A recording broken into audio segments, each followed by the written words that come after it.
कमर गर्दन एक सीध में, गहरा श्वास लेते हुए परमपिता परमेश्वर से प्रार्थना करते हुए 3 बार ओम का उच्चारण हमारे साथ करेंगे।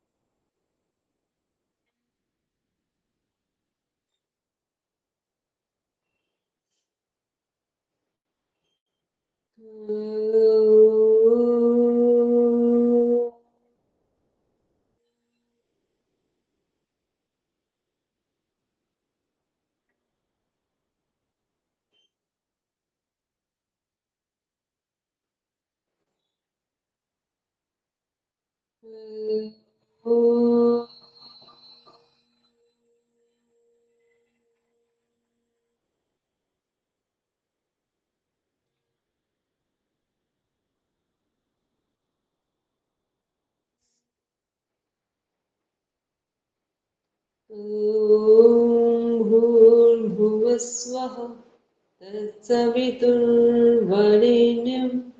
भर्गो देवस्य धीमहि धियो यो नः प्रचोदयात्। Now rub your palms, touch your eyes, then open your eyes.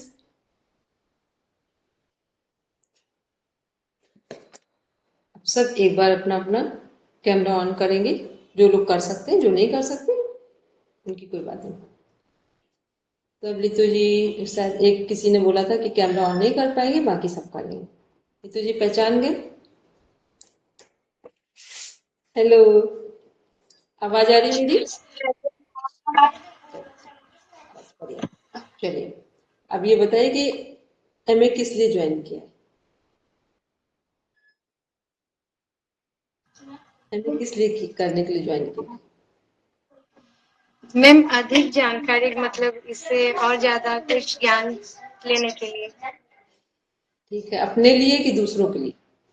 नहीं, मैं खुद के लिए, उसके बाद दूसरों के लिए। तो वहीं से कर रहे हो ना, उड़ीसा से ही? मतलब रह तो वहीं रहे ना, उड़ीसा में? कहाँ रह रहे? Yes ma'am, Orissa Jharsuguda. चलिए, हेलो निशा जी, मेरी आवाज सुन पा रहे हैं? तो ये एमए क्यों ज्वाइन किया है आपने? योग के बारे में जानने के लिए।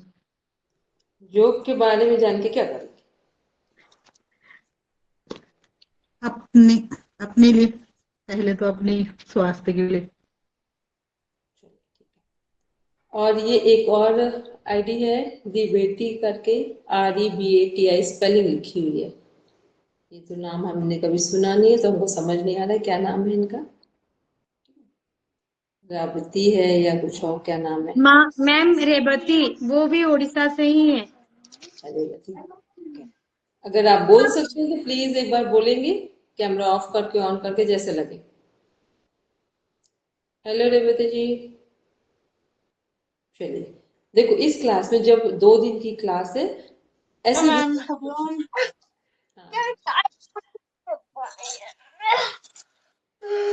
नहीं, आपको अगर कुछ ठीक नहीं लग रहा, अनइजी लग रहा है बोलने में, तो ठीक है, बाद में आराम से बोलिए। चलिए, अब ये बताइए, सभी के पास PDF आ गया है? सबके पास सिलेबस आया है या नहीं? मैम आ तो गया, लेकिन उसको मैं प्रिंट नहीं निकाली हूँ। आ निशा जी, जाएगा। कल ही आया ना मैम, इसलिए प्रिंट अभी निकाला नहीं है। ठीक है, आप लोग एक काम करेंगे कि प्रिंट निकलवा लेंगे। सब प्रिंट, क्या होता है हार्ड कॉपी पे जब कोई चीजें हमारे सामने होती है, बुक वगैरह, तो थोड़ा इजी लगता है पढ़ना। ठीक है, तो सब निकलवा लेंगे। कल संडे है, कल जब शाम की क्लास पढ़ेंगे, बैठेंगे पढ़ने के लिए, तो सब PDF लेकर बैठेंगे। ठीक है, चलिए, हम लोग कौन सा पेपर, अच्छा ये बताइए कि जो आपका सिलेबस है, इतना पता चला कि आपके सिलेबस में कितने पेपर हम पढ़ेंगे एमए में? एमए में हम लोग कितने पेपर पढ़ने वाले हैं?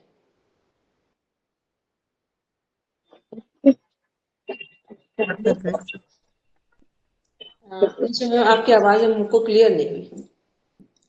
अभी तो फर्स्ट और सेकंड का ही पता है मैम। मैं समझ से 5 पेपर पढ़ने हैं, मतलब 5 बुक्स पढ़नी है आपको। इसमें 5 पेपर। तो इसमें से आज हम लोग जो पढ़ने जा रहे हैं उस पेपर का नाम क्या है, सब अपने जिनके पास पीडीएफ है वो देखकर बोलेंगे। और आपके सामने स्क्रीन पर जो भी शेयर हो रहा है। Very good. क्या नाम है मेरा भैया? और थोड़ा नीचे करेंगे इसको, हमारा सिलेबस का ये जो है पीडीएफ, उसका नेम दिखे हमें, और करेंगे। वेरी गुड, ठीक है। इसमें देखेंगे क्या है, हम पढ़ने जा रहे हैं एमए और एमएससी का सिलेबस योग का सेम होता है, मास्टर्स इन योगिक साइंस। अब इसमें एमए और एमएससी का सिलेबस एक होने का मीन्स क्या है कि जो लोगों ने बीए किया हुआ है ग्रेजुएशन में, तो उनका एमएससी सॉरी उनका बीए वालों का एमए माना जाएगा योग में, और जिन्होंने बीएससी कर रखा है उनका ये एमएससी माना जाएगा। ठीक, सेम सिलेबस होगा, सेम एग्जाम होगा, सब कुछ सेम है। लेकिन बीएससी आपका यदि स्ट्रीम रहा है, साइंस रहा है, तो आपको एमएससी काउंट किया जाएगा इस पेपर को क्वालिफाई करने के बाद, ये कंप्लीट करने के बाद एग्जाम। और जिन्होंने बीए किया हुआ है, आर्ट स्ट्रीम रहा है, उनका ये एमए काउंट किया जाएगा। चलिए अब नेक्स्ट हम लोग देखते हैं कि जो हमारा सिलेबस है उसमें पीडीएफ जो सामने शेयर हो रहा है उसका नाम क्या है, basic human anatomy and physiology. क्या नाम है? पेपर सेकंड है, basic human anatomy and physiology. इसके अंदर अभी हम जो देखेंगे वो अलग है। पहले हम लोग ह्यूमन एनाटॉमी क्या है और फिजियोलॉजी क्या है इसको डिस्कस करेंगे, उसके बाद इसका इंडेक्स देखेंगे। अब जितने लोग बैठे हैं यहाँ पर वो सब आराम से समझेंगे इस बात को कि जो हमारा ह्यूमन एनाटॉमी है और फिजियोलॉजी है, इसको अपने अपने शब्दों में बताएंगे कि एनाटॉमी क्या है और फिजियोलॉजी क्या है। मैम एनाटॉमी शरीर कितने अंगों से बना है उसके पूरे स्ट्रक्चर की नॉलेज इसमें मिलती है एनाटॉमी में। और फिजियोलॉजी में बॉडी के जो सिस्टम्स हैं वो कैसे काम करते हैं, उनका फंक्शन क्या है वो सीखने का मिलता है फिजियोलॉजी। वेरी गुड, ठीक है। और कोई बताएगा लितू जी? और किसी को बताना है कि एनाटॉमी क्या है हमारा, फिजियोलॉजी क्या है?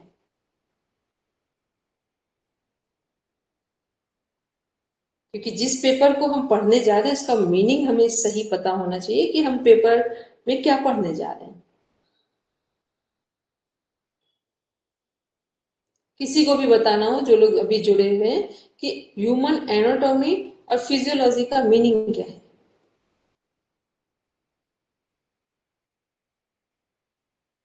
देखो सब लोग जितने लोग बैठे हैं, हमने कहा जो लोग घर पे हैं वो सब रिस्पॉन्ड करेंगे मैम ताकि ऐसा लगे। हाँ बोलेंगे जी।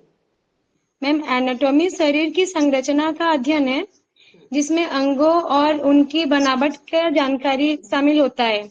और फिजियोलॉजी वो अंग कैसे कार्य करते हैं, उनके कार्य प्रणाली का अध्ययन होता है, वो ये फिजियोलॉजी। तो एनाटॉमी क्या है? हमारी संरचना है, और फिजियोलॉजी इसकी क्रिया है, प्रोसेसिंग है। ठीक है। अब एक बात और समझ ले, मान लो कि हमारा ये हाथ है जो दिख रहा है, ये क्या है, एनाटॉमी है या फिजियोलॉजी है? हाथ दिख रहा है, ये मैम एनाटॉमी। एनाटॉमी है। और ये नाक जो जिससे हम श्वास ले रहे हैं, ये एनाटॉमी है कि फिजियोलॉजी? ये फिजियोलॉजी है। ध्यान से आंसर देंगे। ये जो नाक दिख रही है जो श्वास लेने का एक माध्यम है, ये एनाटॉमी है कि फिजियोलॉजी है? Ma'am physiology. एनाटॉमी। अभी ये बाहर जो नाक दिख रही है ये क्या होगी, एनाटॉमी होगी। अब एनाटॉमी। है ना, अब जो श्वास लेने का माध्यम क्या है, हमारे लंग्स से कनेक्ट हो रही है। श्वास हमारे कहाँ से कनेक्ट हो रही है, श्वास हम कहाँ से ले पा रहे हैं, उसका सोर्स क्या है, हमारे लंग्स है। तो इसमें फिजियोलॉजी कहाँ हुई हमारी, फिजियोलॉजी कहाँ हुई?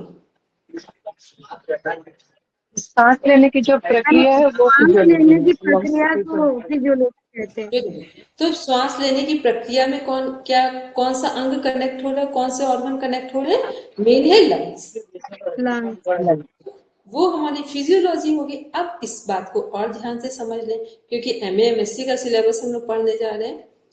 जब हम श्वास लेने का जो माध्यम है जो हमें बाहर से दिख रहा है ये एनाटॉमी हो गई। तो जो हमारा लंग्स है, तो लंग्स का जो भी चीजें बाहरी आउटर जो भी स्ट्रक्चर होगा, तो लंग्स का जो आउटर स्ट्रक्चर है वो क्या होगा, फिजियोलॉजी होगा या एनाटॉमी होगा? Outer structure anatomy. Very good. Liver का आउटर स्ट्रक्चर क्या होगा, एनाटॉमी या physiology? Anatomy. Very ma'am good. Outer structure anatomy होगा और उसका कार्य फिजियोलॉजी होगा। Very good. मतलब जो हमारा, जैसे हमारा बाहर से हाथ दिख रहा है तो ये एनाटॉमी में है। ऐसे ही हमारा यदि लंग्स हटाकर देखे जाए, लिवर हटाकर निकाल के देखा जाए, हार्ट निकाल के देखा जाए, तो उसका जो बाहरी स्ट्रक्चर होगा वो सब क्या होगा, वो उसका एनाटॉमी होगा। मतलब हमारा बाहर से शरीर भी जो दिख रहा है वो भी एनाटॉमी है, और जो हमारे ऑर्गन्स हैं उनका भी जो आउटर स्ट्रक्चर है वो भी एनाटॉमी है। बस उनके अंदर जो प्रोसेसिंग हो रही है वो क्या है, वो फिजियोलॉजी। ठीक, किसी को कोई कंफ्यूजन तो नहीं? क्योंकि कई बार हमें लगता है केवल हमारा दिखने वाला शरीर एनाटॉमी है, नहीं, जो हमारे इंटरनल ऑर्गन्स हैं उनका भी जो आउटर स्ट्रक्चर है, लेयर है, वो भी क्या है, वो भी हमारा एनाटॉमी है। ठीक, फिर जो उनके अंदर प्रोसेसिंग हो रही है, वर्क कुछ हो रहा है, वो सब क्या है, वो फिजियोलॉजी में आएगा। अब देखते हैं, ये तो हमने क्या देखा, एनाटॉमी और फिजियोलॉजी। अच्छा, ये जो एनाटॉमी और फिजियोलॉजी है, तो एनाटॉमी में और फिजियोलॉजी में किसकी अधिक आवश्यकता है, फिजियोलॉजी की या एनाटॉमी की? दोनों पैरेलली इंपॉर्टेंट है। वेरी गुड, दोनों पहले क्या है, इंपॉर्टेंट है। क्योंकि फिजियोलॉजी के लिए किसका होना आवश्यक है? एनाटॉमी का, ऑर्गन्स का। मैम एनाटॉमी का आवश्यक है। ठीक? और एनाटॉमी को वर्किंग या मूवमेंट देने के लिए किसकी आवश्यकता है, फिजियोलॉजी की। फिजियोलॉजी। फिजियोलॉजी। इट मीन्स दोनों एक दूसरे के क्या है, पूरक है, दोनों एक दूसरे के पैरेलली, दोनों एक दूसरे को सपोर्ट कर रहे हैं। तो जब हम एनाटॉमी फिजियोलॉजी को अगर हम अब दूसरे एक्शन, दूसरे वे में देखें, जो हमारा मोबाइल है इसमें एनाटॉमी और फिजियोलॉजी क्या होगी? हमारा ये जो मोबाइल है इसमें एनाटॉमी क्या है और फिजियोलॉजी क्या होगी आगे?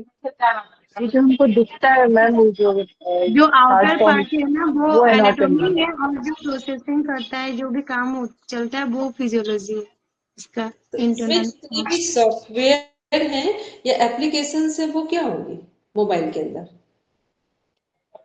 ये मैम फिजियोलॉजी होता एप्लीकेशन हो गया वो फिजियोलॉजी। है। और एप्लीकेशंस? वो भी फिजियोलॉजी है।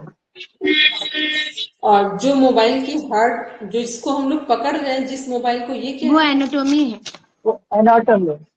Very good. जिस मोबाइल को हम पकड़ रहे हैं, हाथ में पकड़ सकते हैं, छू सकते हैं, वो सब क्या है, सब एनाटॉमी है। लेकिन एप्लीकेशन और सॉफ्टवेयर को हम छू सकते हैं, नहीं छू सकते हैं।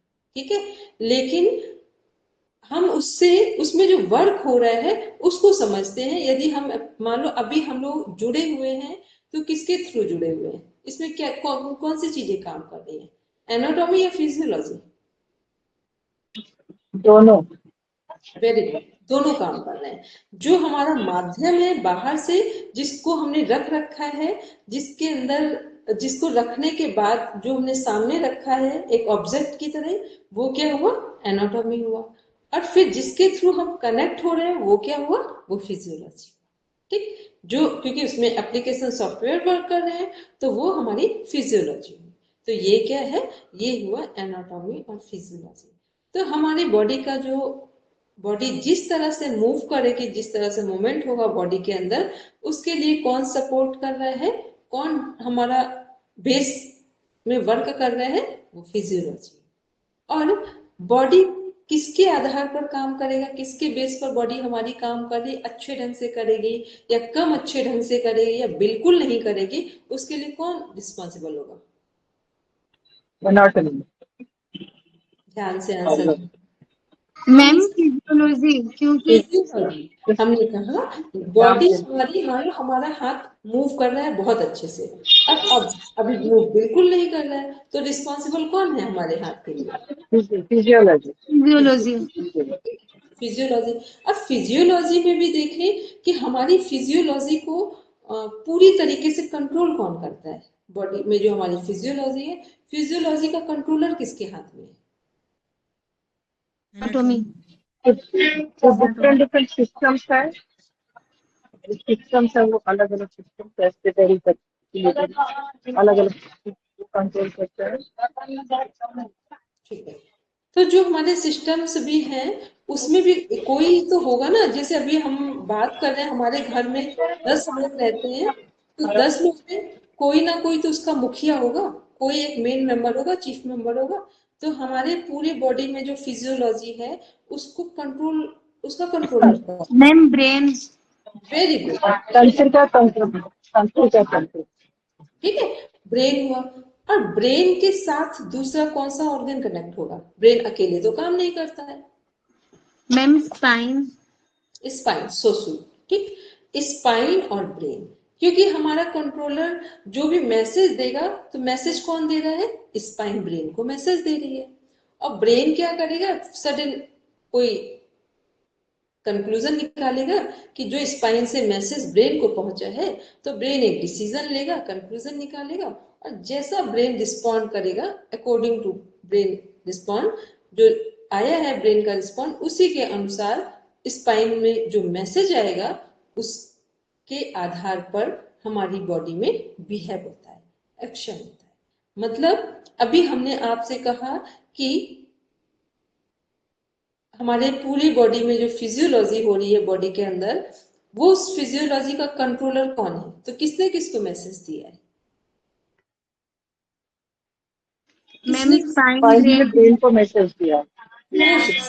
स्पाइन ने ब्रेन को मैसेज दिया है। अब ब्रेन, हमारी ब्रेन का जो मैसेज वो किसने किसको दिया है? ब्रेन ने किसको मैसेज दिया है? मैम हमारे सेंस ऑर्गन स्पाइन को मतलब बताते हैं और स्पाइन मैसेज देता है ब्रेन को। तो ब्रेन क्या करते हैं? ब्रेन डिसाइड करता है यस या नो, ठीक।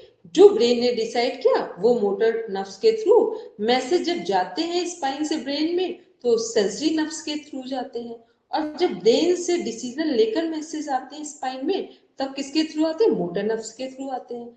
अब जो स्पाइन को मैसेज आया है उसी के अकॉर्डिंग हम बिहेव करेंगे। अब एक इसका हम एग्जांपल लेते हैं, उस एग्जांपल को बहुत अच्छे से समझेंगे। एग्जाम्पल ये है कि जब भी हम क्या करते हैं कि सपोज करके अंधेरे में, बिल्कुल अंधेरा है, विंड ऑफ साइलेंस, ना कुछ सुनाई दे रहा है ना कुछ दिखाई दे रहा है, उस टाइम पे भी यदि एक छोटा सा बाल, बाल से तो पतला और हल्का कुछ भी नहीं होता है, वो भी अगर हमारे पैर के पास या लिप्स के पास या फेस पे कहीं आ जाए, तो आप फील कर पाते हैं रात के अंधेरे में कि कुछ है। वो जो हम फील करते हैं कुछ है, तो ये कौन फील कर रहा है? हमारे 5 सेंस ऑर्गन्स में से कोई एक ऑर्गन फील कर रहा है। कौन सा फील कर रहा है कि स्किन के पास कुछ है? कौन सा सेंस ऑर्गन इस पर काम कर रहा है? स्किन। 5 हमारे सेंस ऑर्गन्स है। कौन कौन से 5 सेंस ऑर्गन्स है हमारे? 5। Ma'am eye, nose, tongue, ear and ये स्किन। जीभ महसूस कर रही है मैम, टच को, बाल के टच को। तो इसमें कौन सा ऑर्गन जा रहा है? टंग। नहीं, टंग कुछ नहीं, बस बाहर कहीं पर भी, यहाँ लिप्स के बाहर स्किन, यहाँ ये है, फिर स्किन में महसूस हो रहा है, स्किन में सेंसेशन हो रहा है। स्किन कर देंगे, ठीक है। तो మీరు ఆ स्किन, రోజు 2 రోజులు ఉండేలే బాధకి ట్రైన్। तो जो बाहर चीजें हैं वो हमारे फेस पे आई और हमने ऐसा लग रहा है कुछ है यहाँ पे, तो फील किसने किया? स्किन ने फील किया। तो स्किन का जो सेंस ऑर्गन है उसने मैसेज किया, दिया किसको? स्पाइन को।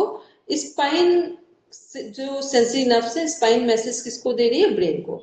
ब्रेन में क्या मैसेज गया है कि यहाँ कुछ है जो ठीक नहीं लग रहा है, तो ब्रेन ने डिसीजन दिया हाँ सच में कुछ है, इसको जस्ट हटा दो। तो ब्रेन ने जैसे ही हमें मैसेज किया तो क्या किया हमने, उसको ऑन द स्पॉट अपने हाथ से हटा दिया। तो ये सब कुछ करने में कितना टाइम लगा, विद इन सेकेंड्स का टाइम लगा, विद इन सेकेंड्स का टाइम लगा। बताने में, एक एक्सप्लेन करने में थोड़ी बड़ी बात लग रही है, बट सुनने में या करने में, सॉरी सुनने में भी बड़ी बात लगेगी, थोड़ा सा मैटर लग रहा है कि लॉन्ग लग रहा है, लेकिन जब हम उसे करेंगे तो वो विद इन सेकेंड्स का वर्क है। तो ऐसे ही हम कुछ भी करते हैं तो हमारा जो कंट्रोलर है, एक एनाटॉमी है, एक फिजियोलॉजी है, हमारी बाहर से दिखने वाली बॉडी एनाटॉमी है, हमारे जितने इंटरनल ऑर्गन्स हैं उनकी भी जो आउटर लेयर है, जो वो भी हमारी फिजियोलॉजी है, जो उनका बाहरी स्ट्रक्चर है वो भी फिजियोलॉजी है, सॉरी एनाटॉमी है। मतलब बाहर की बॉडी एनाटॉमी, लीवर लंग्स जितने इंपॉर्टेंट ऑर्गन्स हैं या सब जितने भी ऑर्गन्स हैं सबकी लेयर जो है आउटर लेयर स्ट्रक्चर वो भी एनाटॉमी हुआ। और जो हमारे ऑर्गन्स के अंदर फंक्शनिंग हो रही है, प्रोसेसिंग हो रही है, लीवर अपना काम कर रहा है, लंग्स अपना काम कर रहे हैं, हार्ट अपना काम कर रहा है, लंग्स ऑक्सीजन को ले रहे हैं, कार्बन डाइऑक्साइड को बाहर कर रहे हैं, CO2 को, और हार्ट अपना काम कर रहा है, ऑक्सीजनेटेड ब्लड को पूरी बॉडी में सप्लाई कर रहा है, प्यूरिफाइड ब्लड को, और जो इम्प्यूरिफाइड ब्लड है उसको लंग्स के थ्रू CO2 गैसेस के माध्यम से बाहर कर रहा है, लीवर डाइजेशन का काम कर रहे हैं, लार्ज इंटेस्टाइन अपना काम कर रही है, वेस्ट मटेरियल को बाहर निकालने का काम करेंगे, स्मॉल इंटेस्टाइन जो हमारा फूड का प्रॉपर जो एब्जॉर्प्शन है वो सारा स्मॉल में होगा, बचा हुआ एब्जॉर्प्शन का जो पार्ट है वो हमारे लार्ज इंटेस्टाइन में होगा। रेक्टम अपना काम कर रहा है, जो हमारा वेस्ट मटेरियल लार्ज इंटेस्टाइन से आया उसे एनएस पार्ट के थ्रू बाहर करेगा। किडनी अपना काम कर रही है, जो हम वाटर इनटेक कर रहे हैं उसको प्यूरिफाई, जो उसका इम्प्यूरिफाइड वाला जो मटेरियल है बॉडी का, जितना भी हमारे टॉक्सिन्स हैं वो सब हमारे यूरिन के थ्रू पास आउट कर रही है। मतलब सभी ऑर्गन्स अपना अपना काम कर रहे हैं, ब्रेन अपना काम कर रहा है, स्पाइन अपना काम कर रही है। तो ये जो भी अपना अपना वर्क कर रहे हैं वो सब क्या है, फिजियोलॉजी है। और जिस ऑर्गन की जैसी फिजियोलॉजी होगी उसके अकॉर्डिंग हमारी बॉडी का मूवमेंट, हम एक्शन और रिएक्शन देंगे। ब्रेन ठीक से काम नहीं करेगा, मेंटल हेल्थ इश्यूज आ जाएंगे। हमारी लार्ज इंटेस्टाइन ठीक से काम नहीं करेगी, डाइजेशन खराब हो जाएगा। हमारा हार्ट ठीक से काम नहीं करेगा तो हमारे आर्टरीज वेन्स सब में ब्लॉकेजेस आ जाएंगे। यदि हमारा लंग्स ठीक से काम नहीं करेगा तो ऑक्सीजन ना तो हम प्रॉपर इनटेक कर पाएंगे, ना ही कार्बन डाइऑक्साइड को हम प्रॉपर तरीके से आउट कर पाएंगे। तो ये क्या है, ये पूरा जितने हमारे ऑर्गन्स हैं वो उनकी फिजियोलॉजी जितनी स्ट्रांग होगी उतना ही हमारी बॉडी, जो हमारी बॉडी की एनाटॉमी है या ये कहें जो हमारा दिखने वाला शरीर है वो अच्छे ढंग से काम करे। अब देखते हैं इसी में नेक्स्ट क्या है कि इसे योग में क्यों रखा गया है। अब सब अपना अपना एक बार आंसर देंगे कि योग में एनाटॉमी को क्यों रखा गया है, what's need of anatomy and physiology related to yoga, इसको जोड़ने से क्या मतलब है। यहाँ पर योग में एनाटॉमी फिजियोलॉजी का क्या इंपॉर्टेंस है, क्यों रखा गया है, क्योंकि पहले तो हमें क्यों के आंसर ही क्लियर होने चाहिए कि हम क्यों पढ़ रहे हैं, इसका क्या इंपॉर्टेंस है और क्यों होना चाहिए इसको। योग में जितने अलग अलग तरह के आसन होते हैं उन आसनों का बॉडी के अंगों पे पर्टिकुलर प्रभाव पड़ता रहता है।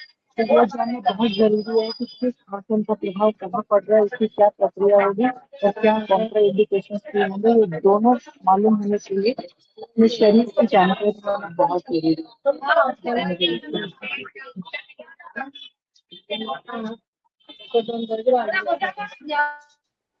चले, तो ये क्या है कि योग में जो हमारा ये एनाटॉमी फिजियोलॉजी है ये इसलिए रखा गया है कि एनाटॉमी फिजियोलॉजी के माध्यम से हम क्या समझ सकते हैं कि जो कुछ भी हम योग में करते हैं, आसन, प्राणायाम, मुद्रा, ध्यान, बंद, कुछ भी करते हैं वो सब हमारे ऑर्गन्स पर कैसा इफेक्ट डाल रहा है, पॉजिटिव मैनर में या नेगेटिव मैनर में, या कौन से ऑर्गन्स हमारे प्रॉपर वे में वर्किंग में नहीं है तो उन्हें कैसे एक्टिवेट किया जाए, या उन ऑर्गन से रिलेटेड जो भी डिजीज हमारी बॉडी में डेवलप हो गए हैं उनको कैसे कंट्रोल किया जाए।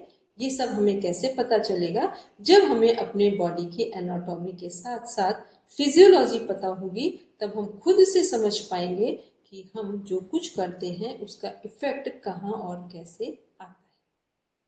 इसलिए योग में एनाटॉमी और फिजियोलॉजी होना मस्ट है, क्योंकि अभी हमें यही नहीं पता होता है कि हमारे शरीर में समस्या कहाँ पर है। जो हमें ये नहीं पता है कि हमारे शरीर में प्रॉब्लम्स कहाँ हैं और प्रॉब्लम्स क्यों हो रही हैं, यदि हमें ये सब कब पता चलेगा? जब हमें कम से कम बहुत डीप नॉलेज ना हो, लेकिन ब्रीफ नॉलेज तो हो कि हमारे एनाटॉमी क्या है, उसकी फिजियोलॉजी क्या है, और हमारे बॉडी में कितने सिस्टम हैं और उन सिस्टम के अंदर कौन कौन से ऑर्गन्स हैं और किस ऑर्गन का अपना क्या रोल है।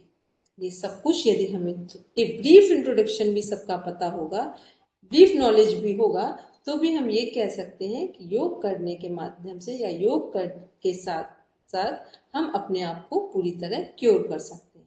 और जब किसी को हम फील्ड में भी सिखाएंगे तो हम ये समझ कर सिखाएंगे कि किसके लिए कौन सा योग आवश्यक है, और खुद के लिए भी हमें पता चलेगा कि कौन सा योग करने की हमें आवश्यकता है और कौन से योग करने की दूसरों को आवश्यकता है। क्योंकि जब हमें पता होगा कि कौन सा योग से सामने वाले को फायदा मिलेगा, कौन से योग करने से फायदा नहीं मिलेगा, ये कब पता होगा? जब हमें एनाटॉमी ठीक एनाटॉमी और फिजियोलॉजी पता होगी।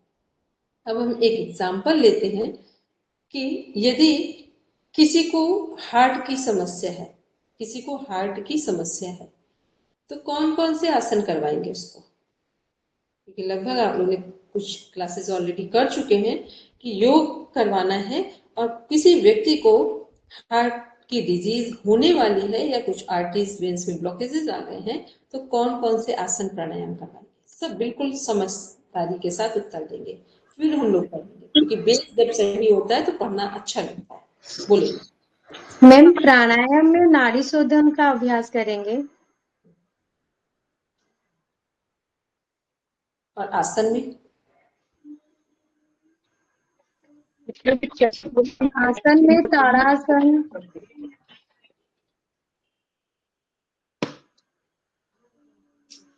एक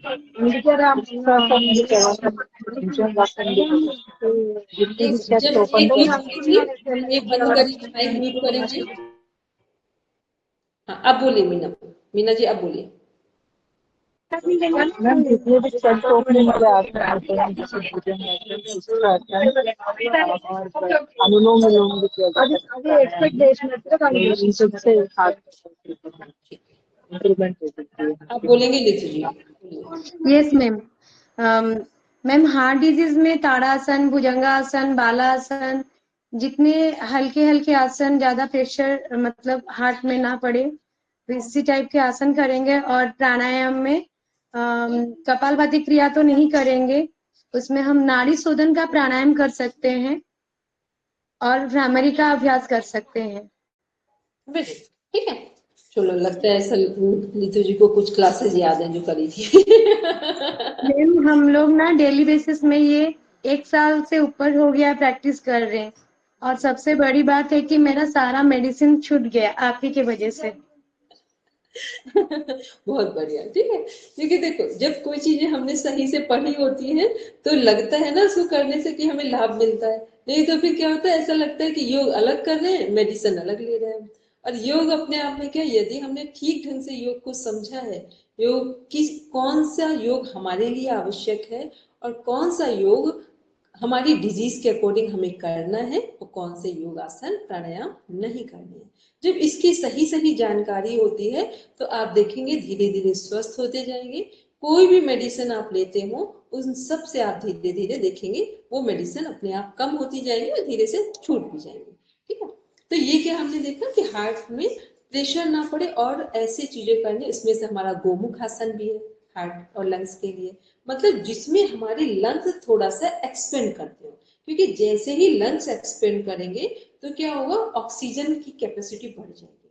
और ऑक्सीजन की कैपेसिटी बढ़ जाएगी तो क्या होगा, जो हमारा हार्ट क्या करता है, ऑक्सीजनेटेड ब्लड को सप्लाई करता है पूरी बॉडी में, तो उसकी ऑक्सीजन बढ़ेगा ब्लड में, तो जहां जहां ब्लॉकेजेस आ रहे हैं वो ब्लॉकेजेस क्या होना शुरू होगा, ओपन होना शुरू होगा, तो फिर हार्ट की प्रॉब्लम से भी हमें धीरे धीरे रिलीफ मिलना स्टार्ट हो जाएगा। तो ये सब क्या है, ये हमें पूरे, यही हमारा सपोर्ट मिलता है हमको योग में, जब हमें एनाटॉमी और फिजियोलॉजी का एक ब्रीफ नॉलेज होता है। चलिए अब हम लोग देखते हैं कि लितु जी कौन पढ़ेगा, इसमें जो विषय इंडेक्स दिया हुआ है, चलिए पढ़िए, स्क्रीन पर भी शेयर हो रहा है। Yes ma'am.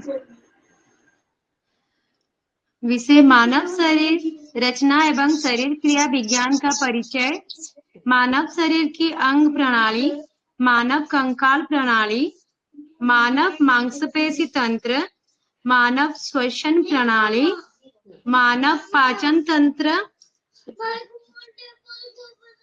मानव किडनियों,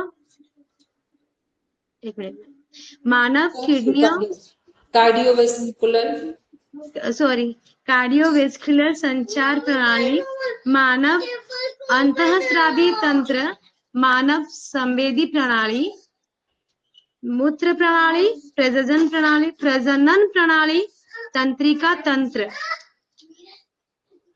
ठीक है, अब इसको एक बार इंग्लिश में भी कन्वर्ट कर लेते हैं, ठीक है। मानव शरीर रचना एवं शरीर क्रिया विज्ञान का परिचय, तो इंट्रोडक्शन हम किसका लेंगे, introduction of human anatomy and physiology, ठीक है। फिर नेक्स्ट है मानव शरीर की अंग प्रणाली, जो हमारे ऑर्गन्स हैं, या जिसे हम लोग बोलते हैं अंग का मीन्स हो गया जितने हमारे सिस्टम है उसके अंदर जो अंग पड़ेंगे, ऑर्गन्स के बारे में, ठीक है। नेक्स्ट है मानव कंकाल प्रणाली, स्केलेटन सिस्टम आ गया, कंकाल तंत्र को क्या बोलते हैं, स्केलेटन सिस्टम। फिर मांसपेशी तंत्र क्या है हमारा, मस्कुलर सिस्टम, ठीक। श्वसन तंत्र क्या है हमारा, रेस्पिरेटरी सिस्टम। पाचन तंत्र डाइजेस्टिव सिस्टम। कार्डियोवास्कुलर इसे क्या बोलते हैं, सर्कुलेटरी सिस्टम। अंतःस्रावी तंत्र क्या है, एंडोक्राइन सिस्टम। मानव संवेदी जो हमारी प्रणाली, ये क्या है हमारा, ये सब इसी में आएगा, अंतःस्रावी तंत्र में ही चला जाएगा, ठीक है, जिसमें हमारे ग्लैंड्स आते हैं सभी। इसके बाद है मूत्र प्रणाली, ये किस में आएगा, ये हमारा आएगा एक्सक्रेटरी सिस्टम, यूरिनरी सिस्टम या एक्सक्रेटरी सिस्टम। इसके बाद है प्रजनन प्रणाली, रिप्रोडक्टिव सिस्टम। फिर तंत्रिका तंत्र है, ये हमारा है नर्वस सिस्टम, ठीक। अब सब अपना अपना वीडियो ऑन करेंगे, इसमें कुछ चीजें सिस्टमेटिक हैं, कुछ थोड़ा सा ऊपर नीचे है, तो पहले हम लोग अपने आप में पूरे सिस्टम को करेक्ट करेंगे, ठीक है, अपने आप में आज इसको लर्न करना है, क्योंकि एनाटॉमी फिजियोलॉजी का बेस एक बार क्लियर होता है तो इंटरेस्टिंग वे में हम लोग पढ़ेंगे इसे। चलिए सब आराम से बैठेंगे, जिनको अपना अपना वीडियो ऑन करना, ताकि आप लोग अपनी चीजों को करेक्ट कर पाएंगे, ठीक है। हमारे टोटल सिस्टम कितने हैं, किसको किसको याद है, टोटल सिस्टम कितने हैं, 11 सिस्टम है। Very good. जिन लोगों ने पहले पढ़ रखा है, मीनाक्षी जी भी जुड़े हुए, जिन लोगों ने पहले पढ़ रखा है उनको याद होगा कि हमारे टोटल सिस्टम कितने हैं, 11 सिस्टम, ठीक। अब 11 सिस्टम को काउंट कैसे करेंगे, अपना पेन भी यूज करेंगे, और अभी जस्ट लर्न करना है, क्योंकि कुछ चीजें जो हम पढ़ा रहे हैं अभी थोड़ी देर का एक हम आपसे टेस्ट भी लेंगे यहीं पर, क्योंकि 2 घंटे की क्लास में सारी चीजों को एक साथ कंप्लीट करना है। अब इसमें सबसे पहले देखेंगे हमारा कौन सा सिस्टम होगा जो हमारी पूरी बॉडी का बेस लिए हुए, स्केलेटन सिस्टम, कंकाल तंत्र। सबसे पहला कौन सा सिस्टम है, स्केलेटन सिस्टम, कंकाल तंत्र। नोट भी कर लेंगे, और अभी हम जो रिवीजन लेंगे उसमें ध्यान भी रखेंगे कि रिस्पॉन्ड करना है। तो पहला सिस्टम कौन सा है हमारा, स्केलेटन सिस्टम, कंकाल। दूसरा सिस्टम कौन सा है हमारा, मस्कुलर सिस्टम, ठीक। स्केलेटन क्या है इसको समझते भी जाएंगे, फिर एक रिवीजन लेते हैं। स्केलेटन सिस्टम मीन्स हो गया, जो हमारा सिस्टम है स्केलेटन सिस्टम, वो क्या है, खाली है। स्केलेटन मीन्स खोखला, खाली है सिस्टम। कभी स्केलेटन देखा होगा, हड्डियों का ढांचा है पूरा बोन्स का, तो उस स्केलेटन सिस्टम को फिल कौन करेगा, हमारी हड्डियों को भरने का काम जो खाली हड्डियां हैं, या ये कहें कि जो हड्डियों का ढांचा एक फ्रेम बना हुआ है स्केलेटन सिस्टम, उनको भरने का काम कौन करता है? मस्कुलर सिस्टम, मसल्स, मांस के द्वारा उस सिस्टम को भरा जाता है। ठीक, तो पहला सिस्टम स्केलेटन सिस्टम जो हमारा बॉडी का फ्रेम है। फिर उस बॉडी के फ्रेम का जो को भरने का काम कौन कर रहा है? मस्कुलर सिस्टम, मीन्स मांसपेशीय तंत्र। स्केलेटन सिस्टम कंकाल तंत्र, मस्कुलर सिस्टम मांसपेशीय तंत्र। अब मांसपेशी जो मस्कुलर सिस्टम है, इसको कवर कौन कर रहा है? मान लो आपका स्केलेटन है, खाली है, स्केलेटन को फिल किसने किया? मांस ने, मांसपेशी, मस्कुलर ने। अब मांस जो, अगर हमारी स्किन जो मांस है, मसल्स है, उनके ऊपर कवर किसका है? स्किन का है। तो थर्ड सिस्टम कौन सा हुआ? Skin system. ठीक, पहला सिस्टम हमारा first skeleton system, second muscular system, और थर्ड हमारा हुआ स्किन सिस्टम। चलो, किसको लर्न हुआ ये तीनों सिस्टम बोलेंगे एक बार, फिर हम आगे बढ़ेंगे।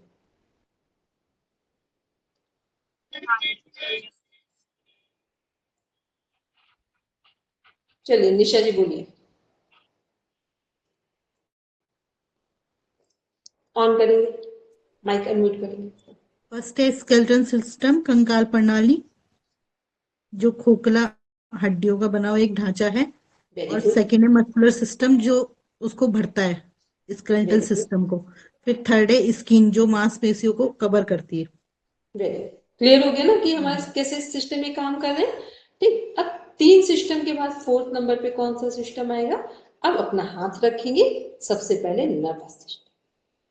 ठीक, इन तीनों के बाद कौन सा सिस्टम आ रहा है? Nervous system. तो नर्वस सिस्टम में हमने हाथ रखा अपने ब्रेन की तरफ, जिसमें हमारे स्पाइन और ब्रेन कनेक्ट है, 4th नंबर। फिर 5th नंबर पे यहाँ पर हाथ रखेंगे, जिसमें सभी जगह ग्लैंड्स हमारी कनेक्ट है, जिसको बोल रहे हैं अंतःस्रावी तंत्र, means endocrine system. Nervous system, ma'am तंत्रिका फोर्थ। तंत्र, एंडोक्राइन सिस्टम, अंतःस्रावी तंत्र। Ma'am fourth. Nervous system, nervous system, तंत्रिका तंत्र।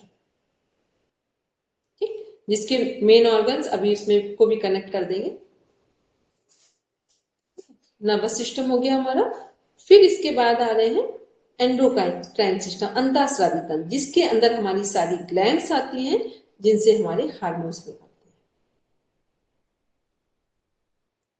अब नेक्स्ट आते हैं, इन सब के बाद देखते हैं, आज की रिकॉर्डिंग बिल्कुल ढंग से सुनेंगे, समझेंगे।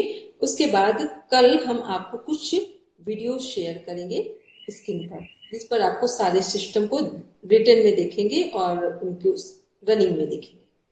नेक्स्ट है 5th, ये 5 सिस्टम हो गए। अब 6th नंबर का जो सिस्टम है, नर्वस सिस्टम, एंडोक्राइन सिस्टम, यहाँ से ऐड करेंगे। 6th नंबर का कौन सा सिस्टम होगा? रेस्पिरेटरी सिस्टम, श्वसन तंत्र। कोशिश करेंगे जो लोग जुड़े हुए हैं वो यदि अपना वीडियो ऑन करेंगे तो बहुत अच्छा रहेगा। ये श्वसन तंत्र में जो श्वास लेने का माध्यम है बॉडी में। नेक्स्ट आते हैं रेस्पिरेटरी सिस्टम के बाद कौन सा सिस्टम आएगा हमारा? रेस्पिरेटरी सिस्टम, श्वास लेने का माध्यम ये है। फिर एक ही जगह पे 3 सिस्टम हमारे जुड़ते हैं। लंग्स भी हमारे जहाँ है, लंग्स के अंदर ही क्या सेट है हमारा? हार्ट। ठीक है, तो ये कौन सा सिस्टम हुआ? सर्कुलेटरी सिस्टम, मीन्स रक्त परिसंचरण तंत्र। सर्कुलेटरी सिस्टम को क्या बोलेंगे? रक्त परिसंचरण तंत्र।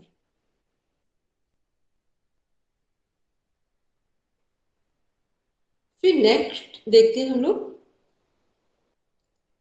रक्त परिसंचरण तंत्र में हमारा हार्ट मेन ऑर्गन है। फिर नेक्स्ट आते हैं सर्कुलेटरी सिस्टम के बाद यहीं पर एक सिस्टम और है जिसका नाम है लिम्फेटिक सिस्टम। लिम्फेटिक सिस्टम का दूसरा नाम है immune system. lymphatic system, in English other name is immune system, in Hindi लसिका तंत्र या रोग प्रतिरक्षा तंत्र। लिम्फेटिक का हिंदी है लसिका तंत्र और इम्यून सिस्टम का अर्थ है रोग प्रतिरक्षा तंत्र। दोनों एक दूसरे के सिनोनिम से, दोनों नाम से आपका क्वेश्चन पुटअप किया जाता है, पूछा जाता है। फिर नेक्स्ट आते हैं हम लोग, देखते हैं इसके जस्ट नीचे तो ये जो हमारा लिम्फेटिक सिस्टम, इम्यून सिस्टम है, इसमें हमारे जितने ब्लड सेल्स हैं, WBC, RBC, प्लेटलेट्स और प्लाज्मा, ये इसके ऑर्गन्स हैं, ये इसकी सेल्स हैं। फिर जस्ट नीचे आ रहे हैं, हम लोग देख रहे हैं डाइजेस्टिव सिस्टम, पाचन तंत्र, जिसमें हमारे कहां से पाचन तंत्र शुरू होता है? Teeth, tongue, saliva, wind pipe, फिर उसके बाद नीचे देखेंगे stomach, liver, pancreas, small intestine, large intestine, gall bladder, rectum, ये सब किसके पार्ट है? सब हमारे डाइजेस्टिव सिस्टम के पार्ट है। फिर नेक्स्ट आते हैं हम लोग और देखते हैं, डाइजेस्टिव सिस्टम से नीचे आते हैं एक्सक्रीटरी सिस्टम, जिसमें हमारी किडनीज आती है। किडनीज कितनी है? 2, इसलिए किडनीज बोला है। एक्सक्रीटरी सिस्टम, जिसमें हमारा urine, urinary bladder, urine tubes हैं, पाइप्स हैं, वो सब इसका पार्ट है। एक्सक्रीटरी सिस्टम को 2 नामों से और भी जानते हैं, रीनल सिस्टम भी बोलते हैं एक्सक्रीटरी सिस्टम को, और यूरिनरी सिस्टम भी बोलते हैं। रीनल, RENAL, रीनल सिस्टम भी बोलते हैं और यूरिनरी सिस्टम भी बोलते हैं, और इन हिंदी एक्सक्रीटरी सिस्टम को बोलते हैं,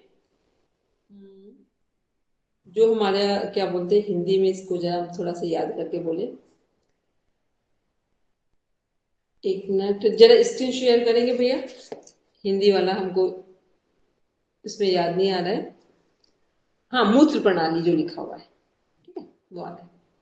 इसको और भी हिंदी में कुछ बोलते हैं, वो भी जस्ट हमको याद नहीं आ रहा है।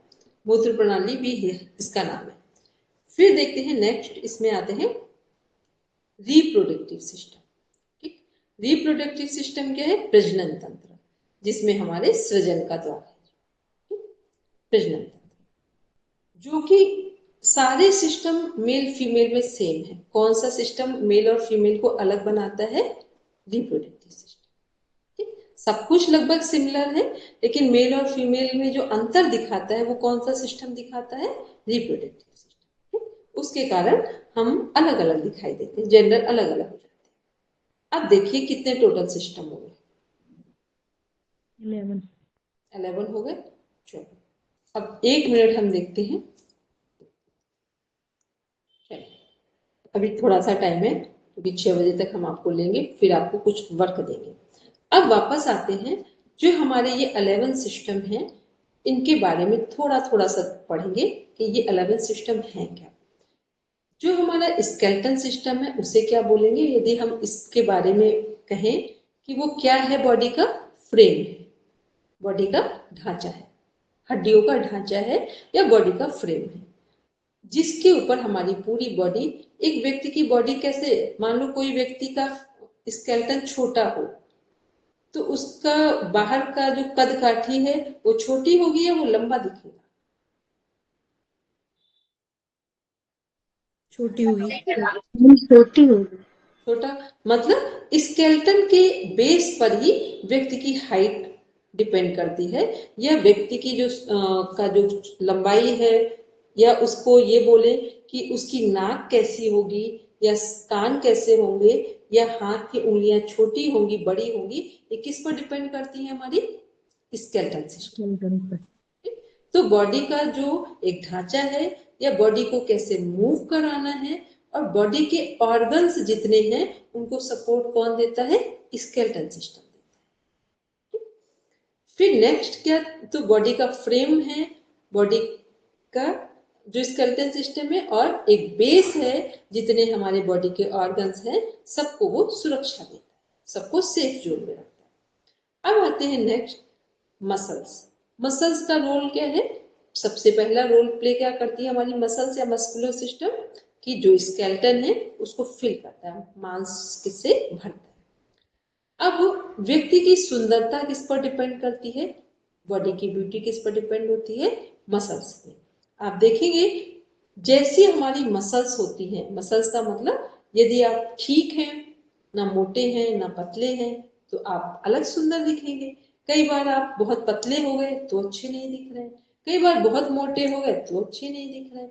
या शरीर के कई बार देखा होगा किसी एक जगह पर बहुत अधिक फैट आ जाता है, कभी बैक में, कभी शोल्डर्स पर, कभी नीचे वाले बैक का जो लोअर है बैक है वहां पर, या हमारे थाइस पर, ऐसे कई जगह पर होता है। कई बार कुछ लोगों की गर्दन में आ जाता है फैट, ठीक है, सामने ब्रेस्ट पे आ जाता है। तो ये क्या है, जो हमारी मसल्स हैं वो डिसाइड करते हैं हमारी बॉडी की ब्यूटी को, सुंदरता। शरीर की सुंदरता किस पर डिपेंड करती है, मसल्स पर डिपेंड। और मसल्स भी क्या करती है, हमारे ऑर्गन्स को सुरक्षित रखने में सपोर्ट करती है। फिर नेक्स्ट आते हैं, और मसल्स से क्या होता है, यदि मसल्स आपकी बहुत स्टिफ हैं तो आपकी बॉडी आसानी से मूव करेगी या नहीं करेगी, आसानी से घूम पाएगी, फ्लेक्सिबल मोड में होगी कि नहीं। मसल्स नो स्टिफ मतलब कि हमारे अगर जो मांस है शरीर का वो बहुत हार्ड होने लगे तो हमारी बॉडी को घुमाने में तकलीफ होगी। और मसल्स जो है वो सॉफ्ट वे में होंगी, सॉफ्ट वे में वर्क कर रही होंगी, तो हमारी बॉडी को मूव कराने में प्रॉब्लम नहीं होगी। अब नेक्स्ट आते हैं, देखते हैं स्किन। स्किन क्या कर रही है, हमारे मसल्स को पूरी तरीके से कवर कर रही है। तो स्किन यदि मसल्स को कवर करेगी तो स्किन का वर्क क्या हुआ, सबसे पहले हमारे मसल्स को सेफ जोन में रखना, मतलब बॉडी को एक सुरक्षा देना। किससे किससे स्किन सुरक्षा दे रही है, सेफ कर रही है। स्किन से किसका किसका प्रोटेक्शन होगा, किन किन चीजों से मैम, हमारी प्रोटेक्ट करती है हमको। Heat, cold, very good. और ma'am many types of bacterial germs, very good. और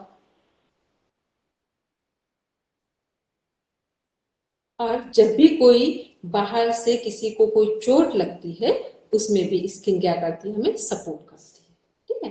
एक तो हो गया हमें मौसम, जो हमारी जलवायु है उससे प्रोटेक्ट करती है, सर्दी है तो उससे बचाने में हमें सहयोग करती है, गर्मी है तो गर्मी से, बहुत एक्सेस बारिश है तो उससे भी हमें प्रोटेक्शन दे रही है, कई बार तेज हवाएं चलती हैं, हम कहीं बाहर हैं, उससे भी प्रोटेक्शन दे रही है। और इसके साथ साथ हमें जो जर्म्स बैक्टीरियाज है उनसे भी सेफ्टी मिल रही है।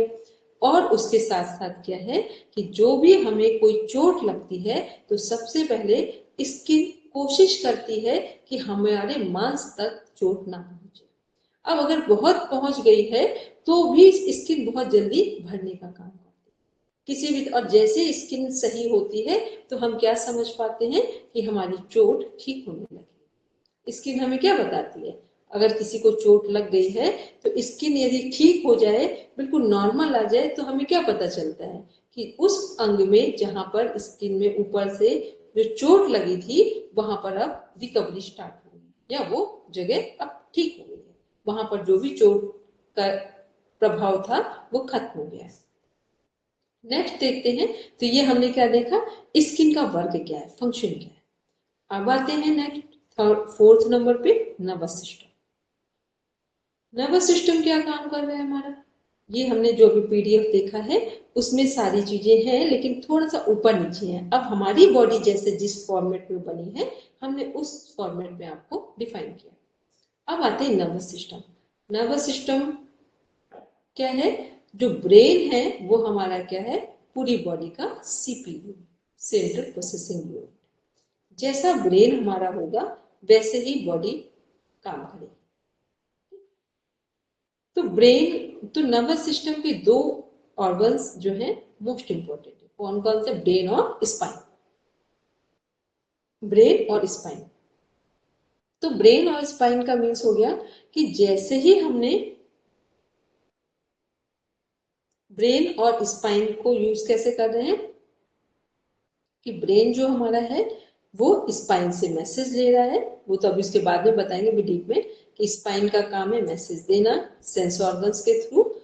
अगर यदि आंख में कुछ पड़ेगा तो आंख, आई भी हमारा सेंस ऑर्गन्स में से एक है, तो आंख का मैसेज स्पाइन ब्रेन को ले जाएगी, ब्रेन का मैसेज स्पाइन को आएगा, और हम क्या करेंगे, आंख में यदि कोई तिनका चला गया है तो उसे रब करके बाहर निकालने का प्रयास करें। यदि हमने सूंघने में कुछ गलत स्मेल आ रही है तो हमारा ब्रेन, स्पाइन क्या रिस्पॉन्ड करती है, कि ये कुछ something is wrong in outside, ठीक है, बाहर कुछ गड़बड़ है, तो हम क्या करेंगे, तुरंत नाक बंद कर लेते हैं, ठीक, या श्वास को रोकते हैं कि हम बाहर की स्मेल ना लें। तो ये क्या किया है, किसने मैसेज किसको दिया है, स्मेल वाला मैसेज नोज के सेंस ऑर्गन से स्पाइन से ब्रेन को गया, ब्रेन से स्पाइन को आया, और हमने सडन क्या किया, नाक को बंद किया, ठीक। ऐसे सुनने में कई बार देखा ना, अचानक से बहुत तेज आवाज आती है तो हम क्या करते हैं, कान बंद करते हैं।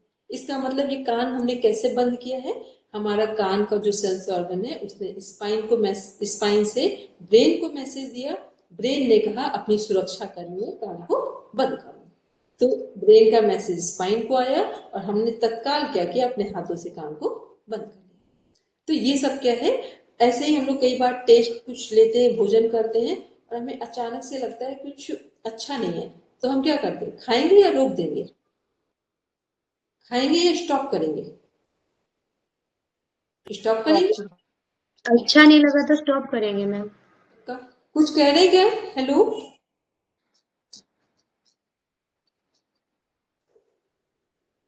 एक मिनट फिर से बोलेंगे भैया।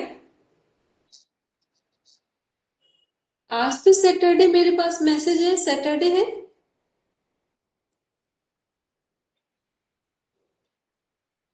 मेरे में हाँ कोई जुड़ा 5 से 7 का टाइम ही दिया हुआ है, ठीक है, कोई बात नहीं, तभी हमें लगा 5 से 7 इसलिए भी देना भी, हमारे पास 2 बार मैसेज आ चुका है, ठीक है। आज सैटरडे और क्लासेस नहीं है, आज ये एमए वालों की ही क्लासेस है केवल, सैटरडे और संडे। चलिए, तो क्या हुआ कि ये जो हमारा स्पाइन और ये सब क्या है, ये जो 5 सेंस ऑर्गन से हमारे मैसेज कहाँ जाते हैं, ब्रेन को जाते हैं, ब्रेन जैसा डिसाइड करता है वो स्पाइन को मैसेज देता है, और स्पाइन का मैसेज के अकॉर्डिंग हमारी बॉडी बिहेव करती है, जिस चीज की जहां आवश्यकता होती है। फिर नेक्स्ट आते हैं हम लोग नर्वस सिस्टम के बाद कौन सा सिस्टम आ रहा है, रेस्पिरेटरी सिस्टम। रेस्पिरेटरी सिस्टम का काम क्या है, श्वास लेना और छोड़ना, मीन्स ऑक्सीजन लेना और कार्बन डाइऑक्साइड को बॉडी से बाहर करना।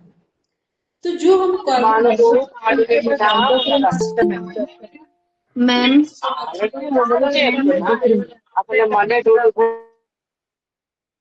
बोलेंगे लीजिए जी। मैम नर्वस सिस्टम के बाद आप एंडोक्राइन सिस्टम, वेरी गुड, हमको लग रहा था कि आपने सही लिखा भी है कि नहीं लिखा है, चलो समझ में आएगी, बैठे सही से अलर्ट होकर, ठीक है, क्योंकि हमने पूरा सीक्वेंस लिखाया था वहां पर, ठीक है, ये अलर्ट। चलिए थोड़ा ध्यान से पढ़ाइए, लगता मीना जी भी कह रहे थे, ठीक है। चलो, इसमें पहले बताया था, नर्वस सिस्टम के बाद आया एंडोक्राइन सिस्टम, ठीक, बिल्कुल हमने एक सीक्वेंस मेंटेन किया था। तो जो हमारा एंडोक्राइन सिस्टम है, इसमें क्या है, हमारे बॉडी के सभी ग्लैंड्स आते हैं, ग्लैंड्स से क्या निकलते हैं, हार्मोन्स निकलते हैं, ठीक। सभी हमारे ग्लैंड्स किससे संबंधित है, एंडोक्राइन सिस्टम से, अंतःस्रावी तंत्र से। तो हमारे ग्लैंड्स कितने हैं, टोटल 9 ग्लैंड्स हैं, वैसे 7 है लेकिन 9 इसलिए कि कुछ ग्लैंड्स हमारे 2 काउंट होते हैं, एक थायराइड के बाद पैराथायराइड 2 में काउंट हो रहा है, और जो हमारे किडनी के ग्लैंड्स है उसमें भी किडनी की ग्लैंड्स कितनी है, 2 है, ठीक। तो जो टोटल नंबर ऑफ ग्लैंड्स हम लोग देखेंगे पढ़ेंगे, और हाइपोथैलेमस को पहले कनेक्ट नहीं करते थे, सभी जगह कनेक्ट कर दिया गया है, तो वो सब टोटल करके 9 ग्लैंड्स होती है हमारी। तो 9 ग्लैंड्स किसके अंदर है, अंतःस्रावी तंत्र। अभी इसको हम बाद में डिफाइन करेंगे क्योंकि कल तक करेंगे, पहले अभी हम लोग ने बस इतना समझा, ग्लैंड से क्या निकलते हैं, हार्मोन्स निकलते हैं, ठीक। और जैसे एक उदाहरण ले ली, थायराइड ग्लैंड है तो थायरॉक्सिन हार्मोन निकलता है, TSH3 या 4, अधिक होगा थायराइड का सिक्रेशन हो रहा है या फिर कम हो रहा है, दो में से एक कंडीशन आएगी। तो ये क्या है, ये हमारा हुआ हार्मोन्स का किस ग्लैंड से निकल रहे हैं, अंतःस्रावी तंत्र, ठीक। अब हम आपको 15 मिनट्स का वर्क दे रहे हैं, 15 मिनट, ठीक। जिसको कुछ उठना हो, पानी वगैरह पीना हो पी लेंगे, बस उसके बाद दोबारा बैठेंगे। हमने जो एनाटॉमी फिजियोलॉजी समझाया है आपको, वो जो भी हमने नंबर ऑफ सिस्टम बोले हैं वो सीक्वेंस में बिल्कुल लर्न करके लिखेंगे, फिर किस सिस्टम का वर्क क्या है और उससे रिलेटेड कौन से ऑर्गन्स हैं, बस जितने याद रह जाएं, बस इतना काम हम आपके साथ कनेक्ट होंगे 6:20 में। 6:20 पर, ठीक है। उतनी देर में आप करके बैठेंगे, बिल्कुल बी अलर्ट पोजीशन में, क्योंकि आज का काम आज ही करना है, फिर हम आगे करेंगे, ठीक है। सब जुड़ेंगे, हम सब ऑनलाइन ही है, बस 15 मिनट्स का वर्क दिया है हमने।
हेलो।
चलिए, अभी बात सब अपना अपना कैमरा ऑन करेंगे। सबने लिखा जो हमने दिया था वर्क? सबने किया? सबको आवाज आ रही मेरी क्लियर? Yes ma'am. ठीक।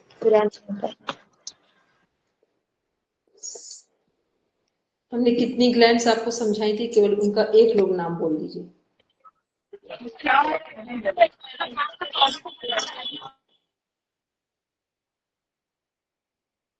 हमने कितनी ग्लैंड समझाई थी अभी?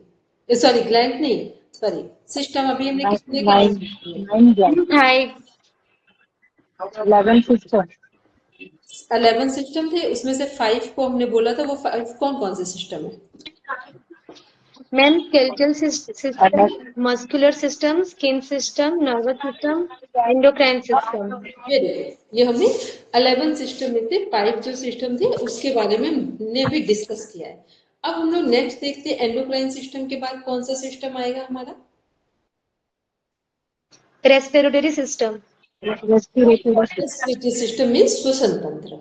ठीक है, रेस्पिरेटरी सिस्टम मीन्स श्वसन तंत्र। तो जो हमारा श्वसन तंत्र है, इसके रेस्पिरेटरी सिस्टम के मेन ऑर्गन्स कौन कौन से हैं? Nose, mouth, lungs, bronchus heart. और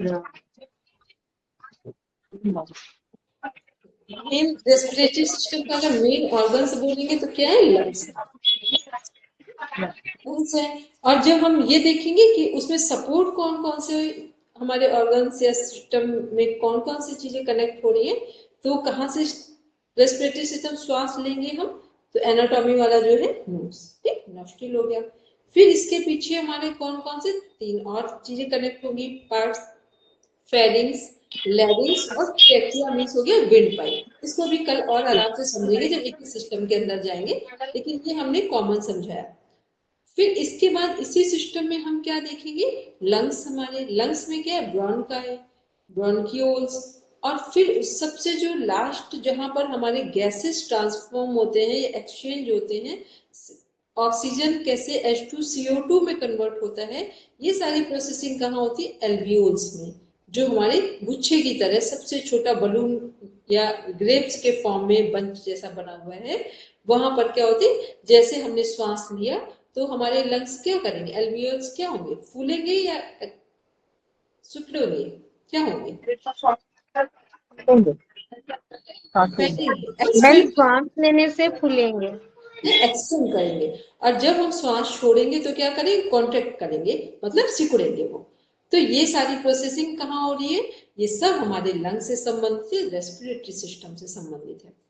और फिर जो हमारा रेस्पिरेटरी सिस्टम का जो बॉर्डर लाइन है उसका नाम है डायफ्राम। ठीक, इतने देखो, आज आपको एक बात बताते हैं, इतने अच्छे ढंग से पढ़ना सब लोग कि यही एमए करते हुए आप सब लोग नेट को क्वालिफाई करना। नेट और जीआरएफ वो आपका एक ऐसा पार्ट है जो कॉलेज और यूनिवर्सिटी के लिए आपको एलिजिबल बनाता है।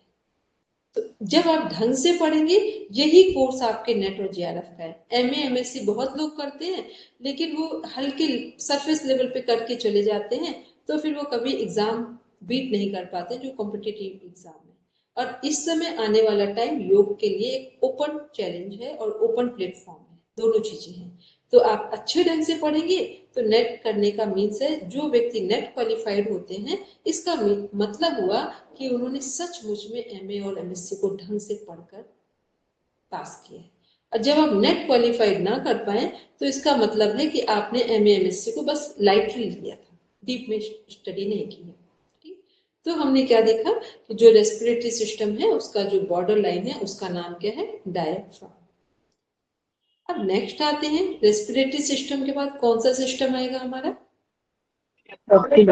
Circulatory system. Circulatory system means रक्त परिसंचरण तंत्र। सर्कुलेटरी सिस्टम में हम क्या देख रहे हैं कि जो हमारा सर्कुलेटरी सिस्टम है वहां पर उसका जो मेन ऑर्गन है सर्कुलेटरी सिस्टम के कौन कौन से हमारे, हार्ट, सबसे पहले हार्ट है हमारा, फिर ब्लड, ब्लड और blood vessels, blood vessels, blood, vessels और आर्टरीज, वेन्स और कैपिलरीज। आर्टरीज, वेन्स और कैपिलरीज नस, नाड़ियां और हमारे केशिकाएं। ठीक, तो ये क्या है हमारे heart, blood, blood vessels, arteries, veins, capillaries. ये क्या है, ये हमारे हार्ट के क्या है, सॉरी, ये सर्कुलेटरी सिस्टम के पार्ट है।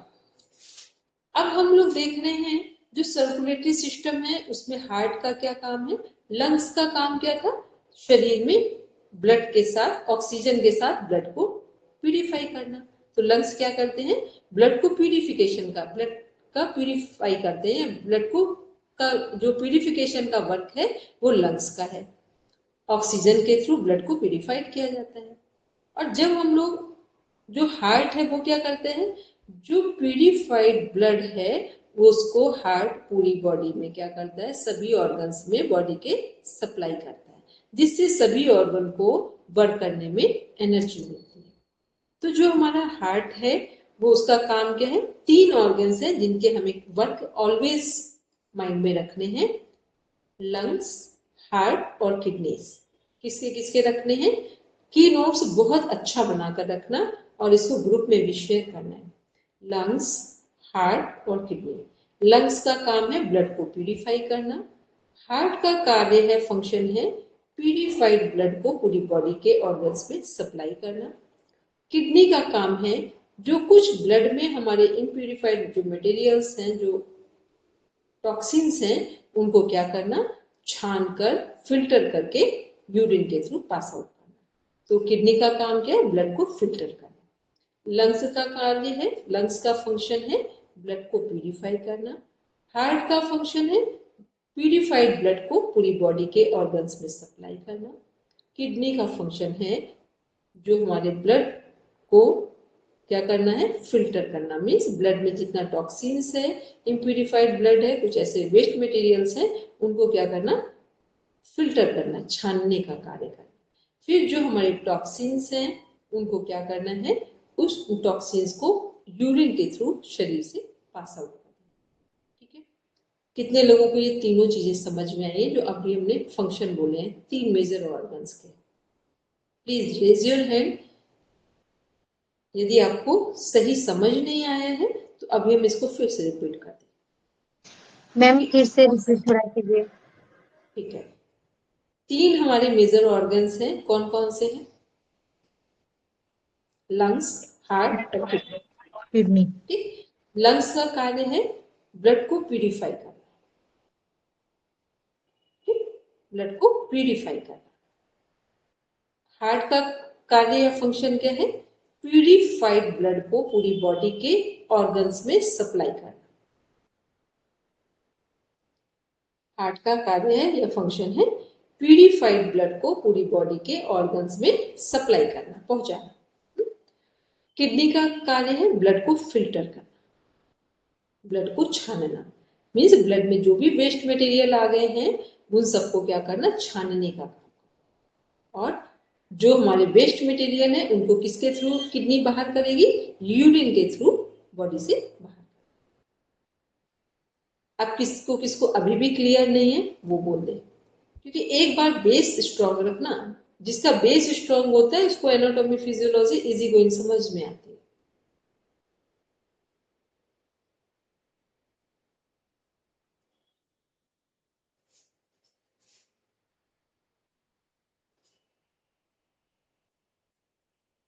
क्लियर है?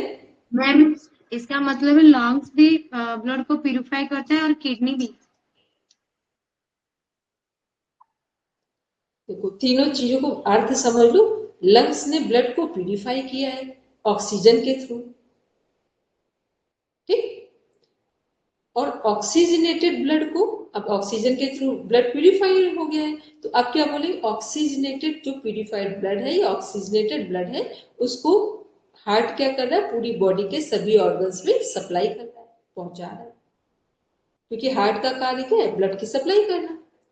फिर किडनी क्या कर रही है? ब्लड को फिल्टर कर रही है। ब्लड में जो वेस्ट मटेरियल्स हैं उनको छानने का काम किडनी कर रही है। लंग्स प्यूरिफाई करते हैं, हार्ट ब्लड को सप्लाई करता है और किडनी ब्लड को फिल्टर करती है।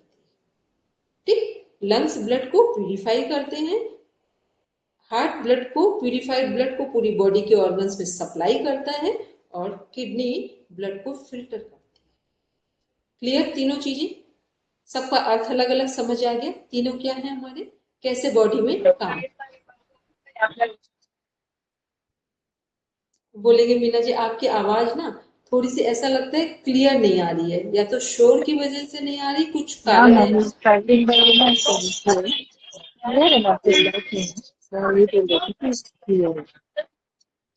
मीना जी हम आपकी आवाज को फिलहाल कैच नहीं कर पा रहे। और किसी को समझ में आ रहा हो तो बता दें, या फिर आप जब घर पहुंचेंगे तब आराम से कल पूछिए। ठीक है, चलिए।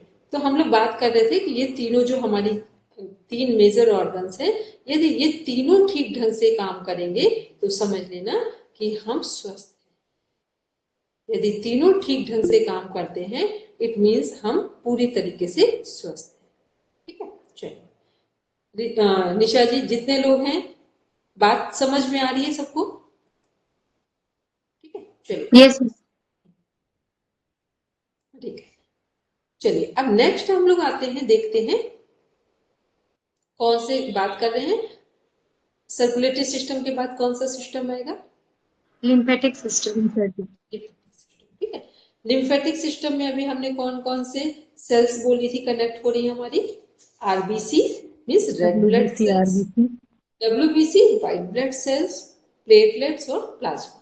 ठीक है, प्लाज्मा। सब किसके अंदर फ्लोट करते हैं? ब्लड के अंदर। चारों चीजें किसके अंदर काम कर रही है? ब्लड के अंदर। ठीक है, ब्लड के अंदर ही प्लेटलेट्स है हमारी, ब्लड के अंदर ही प्लाज्मा है, ब्लड के अंदर ही आरबीसी है और ब्लड के अंदर ही डब्ल्यूबीसी। ठीक है, तो जो ब्लड है, ब्लड में क्या है हमारा, अब कल जब परसेंटेज वगैरह तब बताएंगे जब अभी इसका डीप में पढ़ेंगे जाकर। ठीक, अभी एक केवल इसका ब्रीफ इंट्रोडक्शन दे रहे हैं। तो प्लेटलेट्स हमारी कम होती हैं तो भी हमारी बॉडी वर्किंग में सही ढंग से बॉडी वर्क नहीं करती। ठीक, एक वीकनेस आ जाती है बॉडी में। फिर प्लेटलेट्स के साथ साथ यदि कई बार होता है आरबीसी कम हो गए, आरबीसी कम होंगे तो क्या होगा, हीमोग्लोबिन कम हो रहा है, दिख रहा है। डब्ल्यूबीसी यदि कम हो गए ब्लड में, व्हाइट ब्लड सेल्स कम हो गई तो क्या होगा, फिर भी हमारी इम्यूनिटी कम हो गई। हमारे रोगों से लड़ने की क्षमता कौन देता है हमें, डब्ल्यूबीसी। डब्ल्यूबीसी क्या करते हैं, व्हाइट ब्लड सेल हमारे शरीर में जो रोग उत्पन्न होते हैं, मान लो आपकी डब्ल्यूबीसी बहुत अच्छी है, तो आपको लगता है जल्दी आप बीमार पड़ेंगे, नहीं पड़ेंगे। ठीक, और यदि पढ़ भी गए हैं by chance, according to situation, according to weather, sudden कोई ऐसी जगह गए हैं या कुछ खा लिया है, तो क्या होगा, बॉडी जल्दी से कोप अप कर जाएगी, बॉडी जल्दी से ठीक हो जाएगी। क्यों ठीक हो जाएगी, क्योंकि बॉडी के अंदर क्या अवेलेबल है, ऑलरेडी क्या है, हमारी डब्ल्यूबीसी अधिक मात्रा, तो जल्दी से ठीक हो जाएंगे। कुछ लोगों को देखा होगा कोविड में फटाफट ठीक हो गए, और कुछ को कोविड का अटैक ही नहीं पड़ा, घर में ही थे, साथ में थे।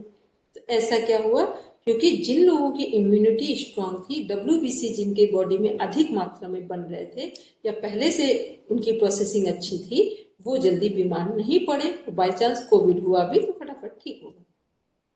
ठीक, तो डब्ल्यूबीसी यदि हमारी बॉडी में पर्याप्त मात्रा में होंगे तो हमारा शरीर जल्दी से बीमार नहीं पड़ेगा, और आरबीसी सही मात्रा में होंगे तो हीमोग्लोबिन अच्छा रहेगा, हीमोग्लोबिन अच्छा है तो भी हम स्वस्थ हैं, प्लेटलेट्स हमारे पर्याप्त मात्रा में है तो भी ठीक है। कई बार सुना होगा जब कोविड का टाइम था प्लाज्मा कम हो रहा था लोगों का, ठीक है, तो प्लाज्मा कम होगा तो भी हम बीमार पड़ेंगे। मतलब ये जो चार चीजें हैं, आरबीसी, डब्ल्यूबीसी, प्लेटलेट्स, प्लाज्मा, ये टोटल क्या करती हैं, हमारी इम्यूनिटी को मेंटेन। अब नेक्स्ट आते हैं, इसके बाद हम लोग देखते हैं कौन सा सिस्टम आएगा लिम्फेटिक सिस्टम के बाद, digestive system. Very good, digestive system. Digestive system के मेजर ऑर्गन्स कौन कौन से, अभी हमने स्टार्टिंग में बोले भी थे, लगभग अपने मन से सब सोच कर बोलेंगे कौन कौन से ऑर्गन्स हैं।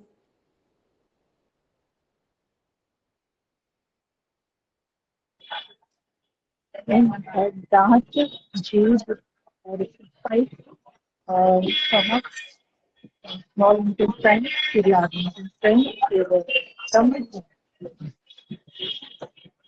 लगभग ठीक ठीक बोले। तो सबसे पहले हमारा कहाँ से पाचन तंत्र की शुरुआत होगी, टीथ से बोलेंगे या माउथ से टीथ में जाएंगे, क्योंकि सबसे पहले हम कुछ भी लेते हैं तो उसमें क्या सपोर्ट करता है, हमारा माउथ ओपन करेंगे तो टीथ हो सपोर्ट करेंगे, फिर टंग सपोर्ट करेंगे, टंग में जितना सलाइवा बनेगा उतनी जल्दी हम जो कुछ भी हमने बाइट ली है उसको चीविंग करके हम अंदर ले जाएंगे। भोजन अंदर जाने में क्या सपोर्ट करता है, हमारा सलाइवा सपोर्ट करता है। तो सलाइवा ने सपोर्ट कर दिया, टीथ, टंग, सलाइवा। फिर क्या आएगा हमारा विंड पाइप, जिसे हम इसोफेगस, आहार नाल भी बोलते हैं। ये हमारा क्या है, भोजन को ले जा रहे हैं, कहाँ पर ले जाएगा, सबसे पहले भोजन आहार नाल से भोजन कहाँ जाएगा, इसोफेगस से हमारे स्टमक में जाएगा, आमाशय में। फिर आमाशय में जो भोजन है उसमें कई हमारे गैस्ट्रिक जूसेस काम कर रहे हैं, एसिड्स काम कर रहे हैं। फिर उसमें कौन कौन भोजन को पचाने में सपोर्ट कर रहे हैं, लीवर से भी जूसेस जा रहे हैं हमारे, पेनक्रियास से पेनक्रियाटिक जूस जा रहा है, गॉल ब्लैडर से हमारा जो ये क्या बोलते हैं, पाइल, सॉरी जूस है जिसे हम लोग पित्त बोलते हैं, वो जा रहा है। तो ये क्या है, ये सब चीजें सपोर्ट किसको कर रही हैं, भोजन को तोड़ने में, अलग अलग करने में, सब हमारे स्टमक में सपोर्ट करेंगे। फिर उसके बाद स्टमक में 4 से 5 घंटे भोजन पड़ा रहेगा, फिर वो भोजन कहाँ आएगा, छोटी आंत, स्मॉल इंटेस्टाइन में।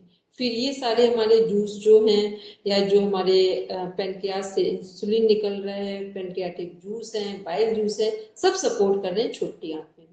तो जो भोजन टुकड़ों में अलग अलग कहाँ डिवाइड हो रहा है, स्टमक में, ऊपर से हम सारा भोजन लेते हैं, ग्राइंड करते हैं, दाल चावल रोटी सब्जी जो कुछ भी हमने खाया है, जितने carbohydrates, fats, protein, vitamin, mineral, water intake किया है, उन सबको अलग अलग कौन करता है, कहाँ अलग अलग करने की प्रोसेसिंग है, स्टमक के। फिर वो भोजन कहाँ आएगा, हमारी स्मॉल इंटेस्टाइन। स्मॉल इंटेस्टाइन का कार्य क्या है, भोजन से जितना एनर्जी का सोर्स है, जितना एसेंस है, वो कौन एब्जॉर्ब करता है, स्मॉल इंटेस्टाइन, छोटी आंत।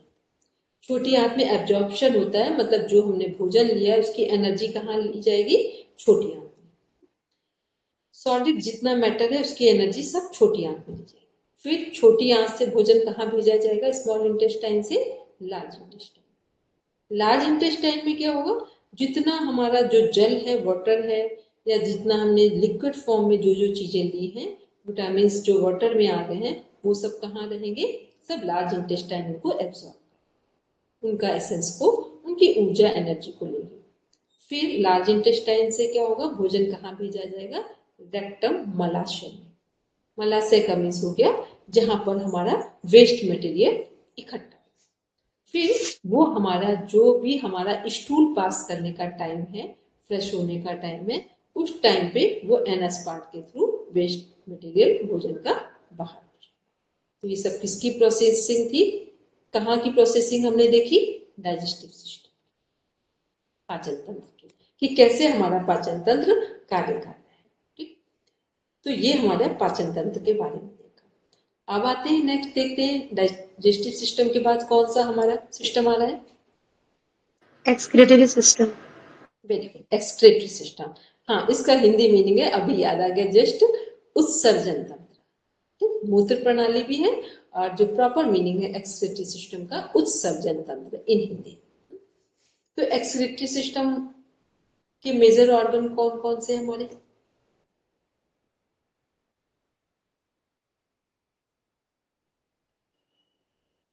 किडनी। ठीक, किडनी हमारी, किडनी संख्या में कितनी, number of kidney there are 2, दो है, और लंग्स भी हमारे 2 हैं। ठीक है, ये भी हमें ध्यान रखना है कौन कौन से ऑर्गन्स हमारे 2 हैं। तो ऑर्गन्स में लंग्स भी हमारे 2 हैं और किडनी भी हमारी 2। तो किडनी का कार्य क्या है, अभी हम लोगों ने देखा था, किडनी का वर्क क्या है, फंक्शन क्या है,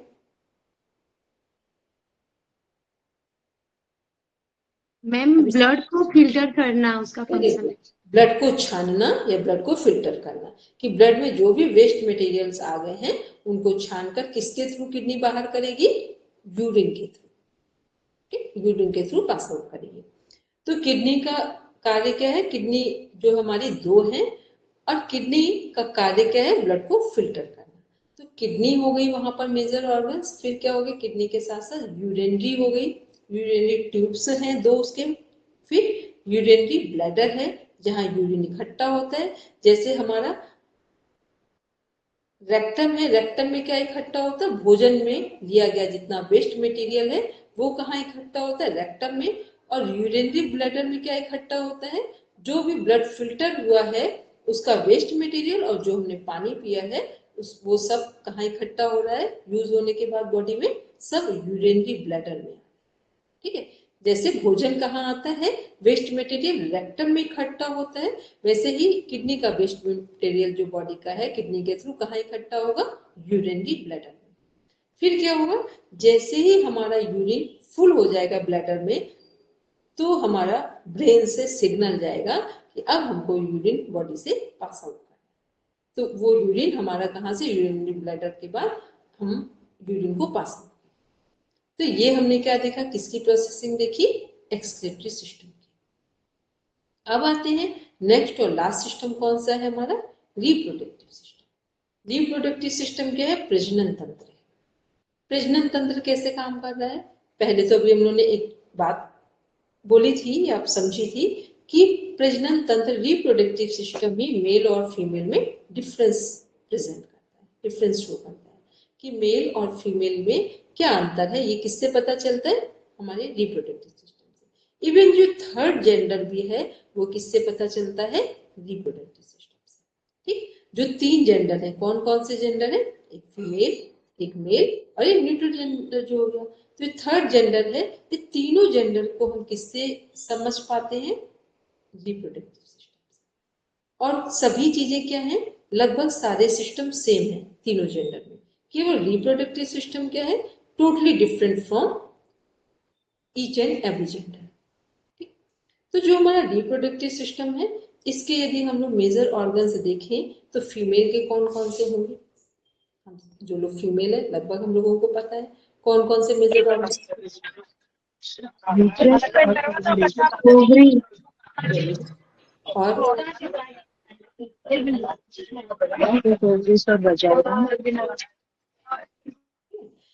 वेरी गुड। तो यहाँ पे कौन कौन से हमारे ओवरीज है? ओवरीज हमारी कितनी है संख्या में? 2 या 1? फिर मैम एक। फैलोपियन ट्यूब्स भी है। याद आया कि नहीं आया? ये तुझे समझ आ रहा है? ये किसका ऑर्गन्स है? हमारे फैलोपियन ट्यूब्स किसके हैं? फीमेल के जो रिप्रोडक्टिव सिस्टम। ओवरीज हो गई, फैलोपियन ट्यूब्स हो गई, एंडोमेट्रियम वॉल हो गई हमारी, और फिर हमारा वजाइना हो गया। ये सब किसके पार्ट है? फीमेल के रिप्रोडक्टिव सिस्टम। अब नेक्स्ट आते हैं, इसको देखते हैं मेल के साइड में रिप्रोडक्टिव सिस्टम के मेजर ऑर्गन्स कौन कौन से हैं। तो मेल के हमारे क्या होंगे? जैसे हमारे ओवरीज हैं वैसे मेल में क्या होंगी? टेस्टिस होंगी। टेस्टिस हो गए। फिर इन्हीं से क्या हार्मोन्स निकल रहे? टेस्टी हार्मोन्स निकल रहे हैं, टेस्टोस्टेरोन। तो ये क्या है?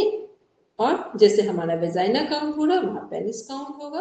तो ये अभी उसको डीप में जब देखेंगे तो पूरा उसके साथ हम शेयर करेंगे स्क्रीन पर, पूरे डायग्राम के साथ शेयर करेंगे।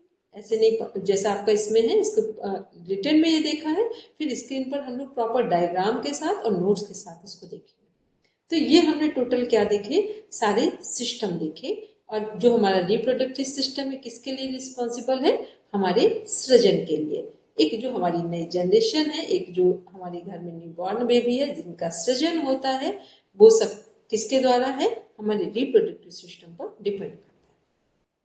तो ये हमने टोटल नंबर्स ऑफ सिस्टम कितने देखे हैं? 11 देखे अभी हम लोग बात की। अब बिना देखे, विदाउट सेइंग, कितने लोग 11 सिस्टम को, नंबर ऑफ 11 सिस्टम को बोल सकते हैं? क्यों ना? अच्छा ये बताओ, हमने जो पढ़ाया सुनने समझने में टफ तो नहीं लग रहा था? No ma'am. तो अब हमको और ऐसा लगा कि समझ सकते हैं एनाटॉमी फिजियोलॉजी को? Yes ma'am. तो अब हम लोग बात करते हैं, एक बार जो 11 सिस्टम है उनको बोलेंगे ताकि एकदम कंफर्म हो जाए कि हम लोग क्या पढ़ने जा रहे हैं। एनाटॉमी फिजियोलॉजी को हम लोग ने समझा कि एनाटॉमी क्या है? जो दिखने वाला शरीर है वो एनाटॉमी है। जितने हमारे इंटरनल ऑर्गन्स हैं उनका जो आउटर स्ट्रक्चर या लेयर है वो भी एनाटॉमी है। बस उन ऑर्गन्स की जो इंटरनल प्रोसेसिंग हो रही है, जो उनका कार्य है, जो काम कर रहे हैं ऑर्गन, जैसे लंग्स हमारे श्वास लेने में सपोर्ट कर रहे हैं, लीवर हमारे भोजन पचाने में सपोर्ट कर रहा है, हार्ट हमारे ब्लड को सप्लाई करने में सपोर्ट कर रहा है, किडनी हमारे ब्लड को फिल्टर करने में सपोर्ट कर रही है, रिप्रोडक्टिव सिस्टम हमारे सृजन के लिए रिस्पॉन्सिबल है, ऐसे ब्रेन हमारा सबका कंट्रोलर है। तो ऐसे सभी सिस्टम के अपने अपने फंक्शन है। ये सब कुछ हमने देखा। तो आपको केवल क्या बताना है? तो ये सब क्या है? ये सब फिजियोलॉजी है हमारी, एनाटॉमी फिजियोलॉजी के बारे में देखा। फिर हमने 11 सिस्टम पर बात की, जो कि जिस पर हमारी पूरी बॉडी काम कर रही है। तो अब ये 11 सिस्टम के नेम जिनको जिनको लर्न हो गए हो वो बोलेंगे, क्योंकि 15 मिनट्स का हमने टाइम दिया था।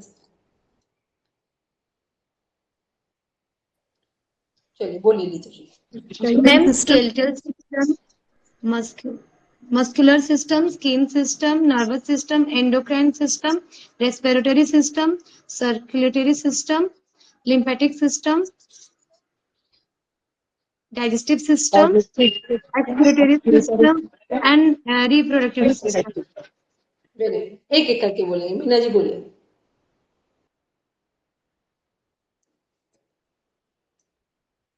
हेलो मीना जी बोलिए।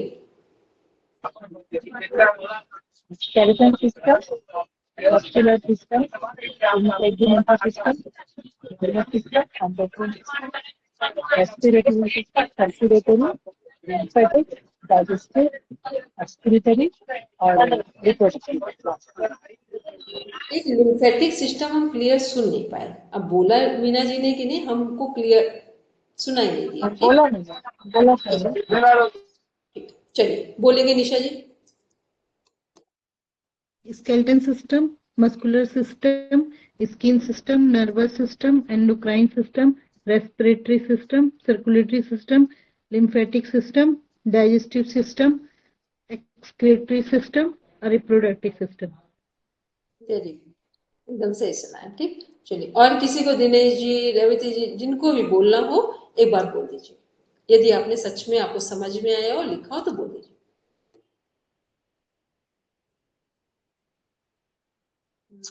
जी मैम थोड़ा सा कट गई थी बीच में, तो आधा नोट किया है। तो बोलना चाहेंगे या कुछ मिसिंग हुआ है सुनने में? जी मैम, जी मैम, फर्स्ट जो फोर्थ सिस्टम वो नोट छूट गया मेरा। चलिए कोई बात नहीं, तो अभी जो सिस्टम बोले हैं वो आप सुन पाए, जो सबने बोले? जी मैम, जी मैम। ठीक है, तो अब क्या करना है, रिकॉर्डिंग को सुन लेंगे, रिकॉर्डिंग आपके पास सभी को शेयर होगी। ठीक है, चलिए और किसी को बोलना है? दिनेश जी और अदर लोग जुड़े हुए, किसी को बोलना हो तो यस करेंगे। चलिए अब हम लोग देखते हैं इसमें कि हमने जो 11 सिस्टम पढ़े हैं, कस अब जो भी पढ़ेंगे, क्योंकि एमए और डिप्लोमा में बहुत अंतर होता है। ठीक, जो भी पढ़े, वैसे हमारा तो मानना है कि जो भी पढ़े सबका की नोट्स बनाते हो। ठीक है, लेकिन फिर भी नहीं बनाए हो डिप्लोमा में कोई बात नहीं अभी, लेकिन आज जो हमने पढ़ा है उसका प्रॉपर एनाटॉमी फिजियोलॉजी का एक रजिस्टर बनाएंगे और उसमें पूरा की नोट्स बनाएंगे और उसका एक पीडीएफ बना करके ग्रुप में शेयर कर देंगे। ठीक, एक काम अब देखते हैं हम लोग, थोड़ा सा भी हम लोग के पास टाइम है, कि जो हमारा सिस्टम है 11 सिस्टम देखें। अब हम लोग यदि इसको ये देखें कि हमारे जो सिस्टम 11 है, और अब हमने पहले एनाटॉमी फिजियोलॉजी देखा, सिस्टम भी देख लिए, अब इसका एक सर्कल है उसको नोट करेंगे, बाकी कल हम प्रॉपर आपको स्क्रीन पे शेयर करके डिस्कस करेंगे। सबसे पहले हमारी बॉडी में क्या बनता है, बॉडी की सबसे छोटी यूनिट क्या है? Cell is the smallest unit of human body. कोशिका हमारे शरीर की सबसे छोटी इकाई है। सेल क्या है? सबसे पहले हमारी बॉडी में क्या बनता है? जो जैविक के समय सेल बनती है। फिर सेल से क्या बनेगा हमारा? पहले लिखेंगे सेल, सेल से क्या बनेगा हमारा? टिश्यूज बनेंगे। फिर टिश्यूज से क्या बनेंगे? एरो लगाएंगे आगे, ऑर्गन बनेंगे। टिश्यू से एक ऑर्गन बनेगा। फिर कई ऑर्गन मिलकर, पहले नंबर लिखते जाएंगे, सेल लिखेंगे, फिर एरो लगाएंगे, टिश्यूज लिखेंगे, फिर टिश्यूज के आगे लगाएंगे एरो, ऑर्गन लिखेंगे, फिर एरो बनाएंगे, सिस्टम लिखेंगे, फिर सिस्टम को एजुकल्टिव, सिस्टम के बाद क्या बनेगा? पूरा ह्यूमन बॉडी बनेगा। अब इसको एक नंबर में फिर चेक करते हैं, नीचे लिखेंगे सेल कैसे बने। अभी केवल एक छोटी सी एक इंट्रोडक्शन लेते हैं, कल प्रॉपर इसको देखेंगे। सेल का जो ग्रुप है, एक जैसी कार्य करने वाली जो सेल का ग्रुप है या एक जैसे आकार वाली जो सेल का ग्रुप है, वो किसका फॉर्मेशन करेंगे, किसको बनाएंगे? टिश्यूज को। ठीक, फिर एक जैसा कार्य करने वाले या सेफ एंड साइज वाले जो टिश्यूज हैं, वो किसका ग्रुप बना, उनका ग्रुप क्या करेगा? एक ऑर्गन को बनाएंगे, एक ऑर्गन का निर्माण करेंगे। सबको पता है ऑर्गन क्या है, लीवर क्या है, ऑर्गन है। ठीक है, फिर जो हमारे कई ऑर्गन मिलकर क्या करेंगे? एक सिस्टम बनाएंगे। कई ऑर्गन्स, डिफरेंट टाइप्स ऑफ जो ऑर्गन्स है मिलकर के क्या बनाएंगे? सिस्टम बनाएंगे। क्योंकि अभी हमने डाइजेस्टिव सिस्टम में कई ऑर्गन्स देखे थे, लीवर भी है उसमें, इंटेस्टाइन भी है, स्मॉल इंटेस्टाइन भी है, गॉल ब्लैडर भी है, कई ऑर्गन्स थे वहां पर, हमारा स्टमक भी है। तो फिर क्या होगा कि कई organ, different type of organs मिलकर क्या करेंगे? एक सिस्टम को बनाएंगे। फिर 11 सिस्टम मिलकर क्या करेंगे? पूरी बॉडी को, पूरी बॉडी का फॉर्मेशन करेंगे।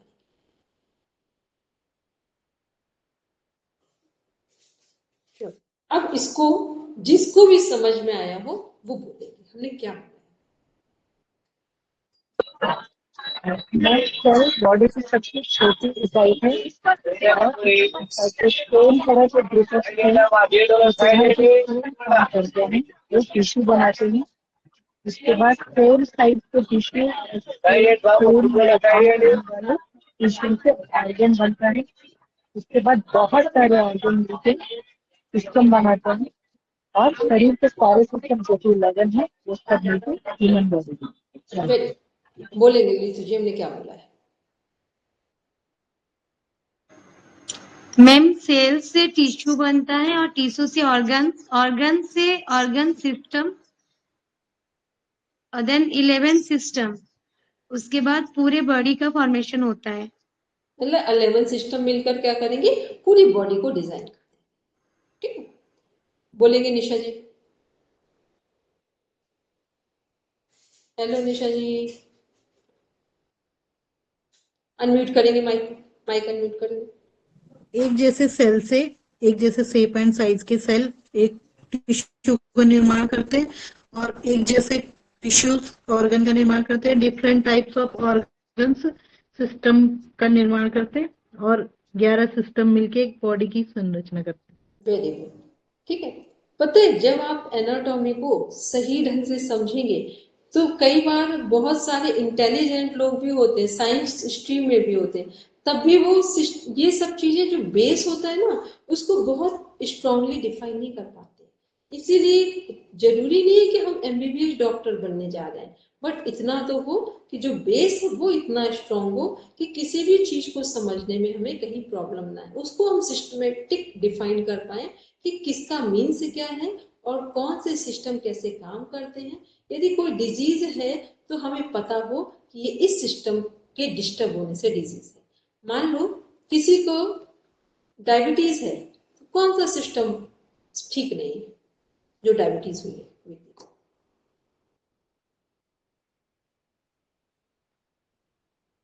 डायबिटीज के पेशेंट में कौन सा सिस्टम ठीक से वर्किंग में नहीं है। Digestive system, digestive ma'am digest से। और यदि हम बात करें कि किसी को बार बार हार्ट में पेन हो रहा है या ब्लॉकेजेस आ रहे हैं आर्टरीज वेन्स पे, कौन सा सिस्टम वर्किंग में नहीं है। सर्कुलेटरी सिस्टम और रेस्पिरेटरी परिसंचरण तंत्र। यदि हम बात करें कि किसी व्यक्ति को याद नहीं रह रहा है, बार बार वो भूल रहा है, ठीक है, या बहुत तनाव में आ रहा है, स्ट्रेस हो रहा है, कौन सा सिस्टम वर्किंग में नहीं है। नर्वस सिस्टम में। हेलो दिनेश जी। हाँ जी मैम, हमारा पूछना था कि जो हमारा ऑर्गन बनता है कुछ टिश्यू से लेकर, तो हम इसको क्या बोलेंगे, इसको ऑर्गन बोलेंगे या फिर टिश्यू बोलेंगे। हाँ आप बोलेंगे। हमारा कुछ सेल मिलकर तो एक टिश्यू बनाते हैं और कुछ टिश्यू मिलकर ऑर्गन बनाते हैं और कुछ ऑर्गन मिलकर सिस्टम बनाते हैं। लेकिन मैं ये पूछना चाहता हूँ कि हमारा जो स्किन होता है ये कौन सा ऑर्गन में जाएगा या फिर टिश्यू में जाएगा। हमें अभी भी आपकी बात पूरी समझ में, यहाँ तक तो समझ में, ऑर्गन से सिस्टम तक, तो सिस्टम के बाद हमारी बॉडी बन रही है, फिर अब आप फिर दोबारा बोलिए आराम से। जी मैम, ये मैं बोलना चाहता हूँ कि कुछ टिश्यू मिलके तो हमारा एक ऑर्गन बनता है, तो मैं जानना चाहता हूँ जो स्किन होता है हमारे टोटल बॉडी में, तो स्किन को हम क्या ऑर्गन बोलेंगे या फिर टिश्यू बोलेंगे।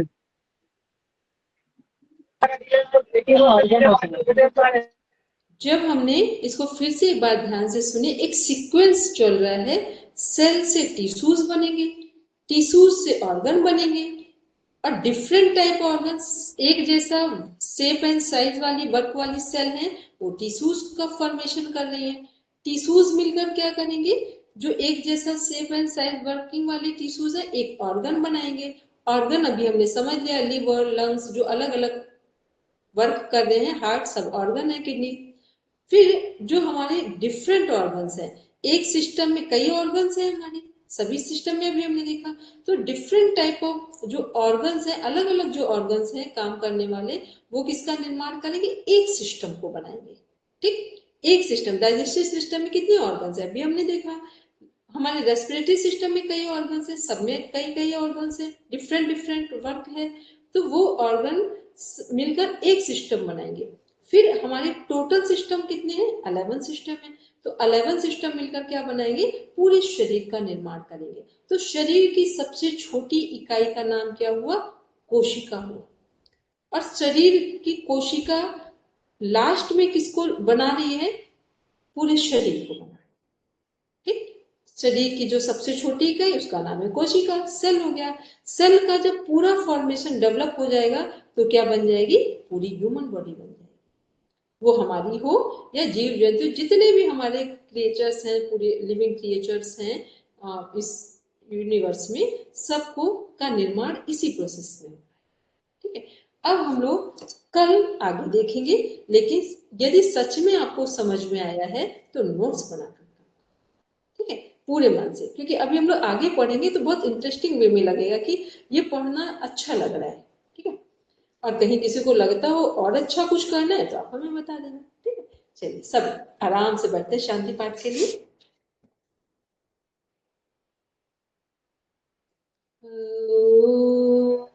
शांति शांति शांति,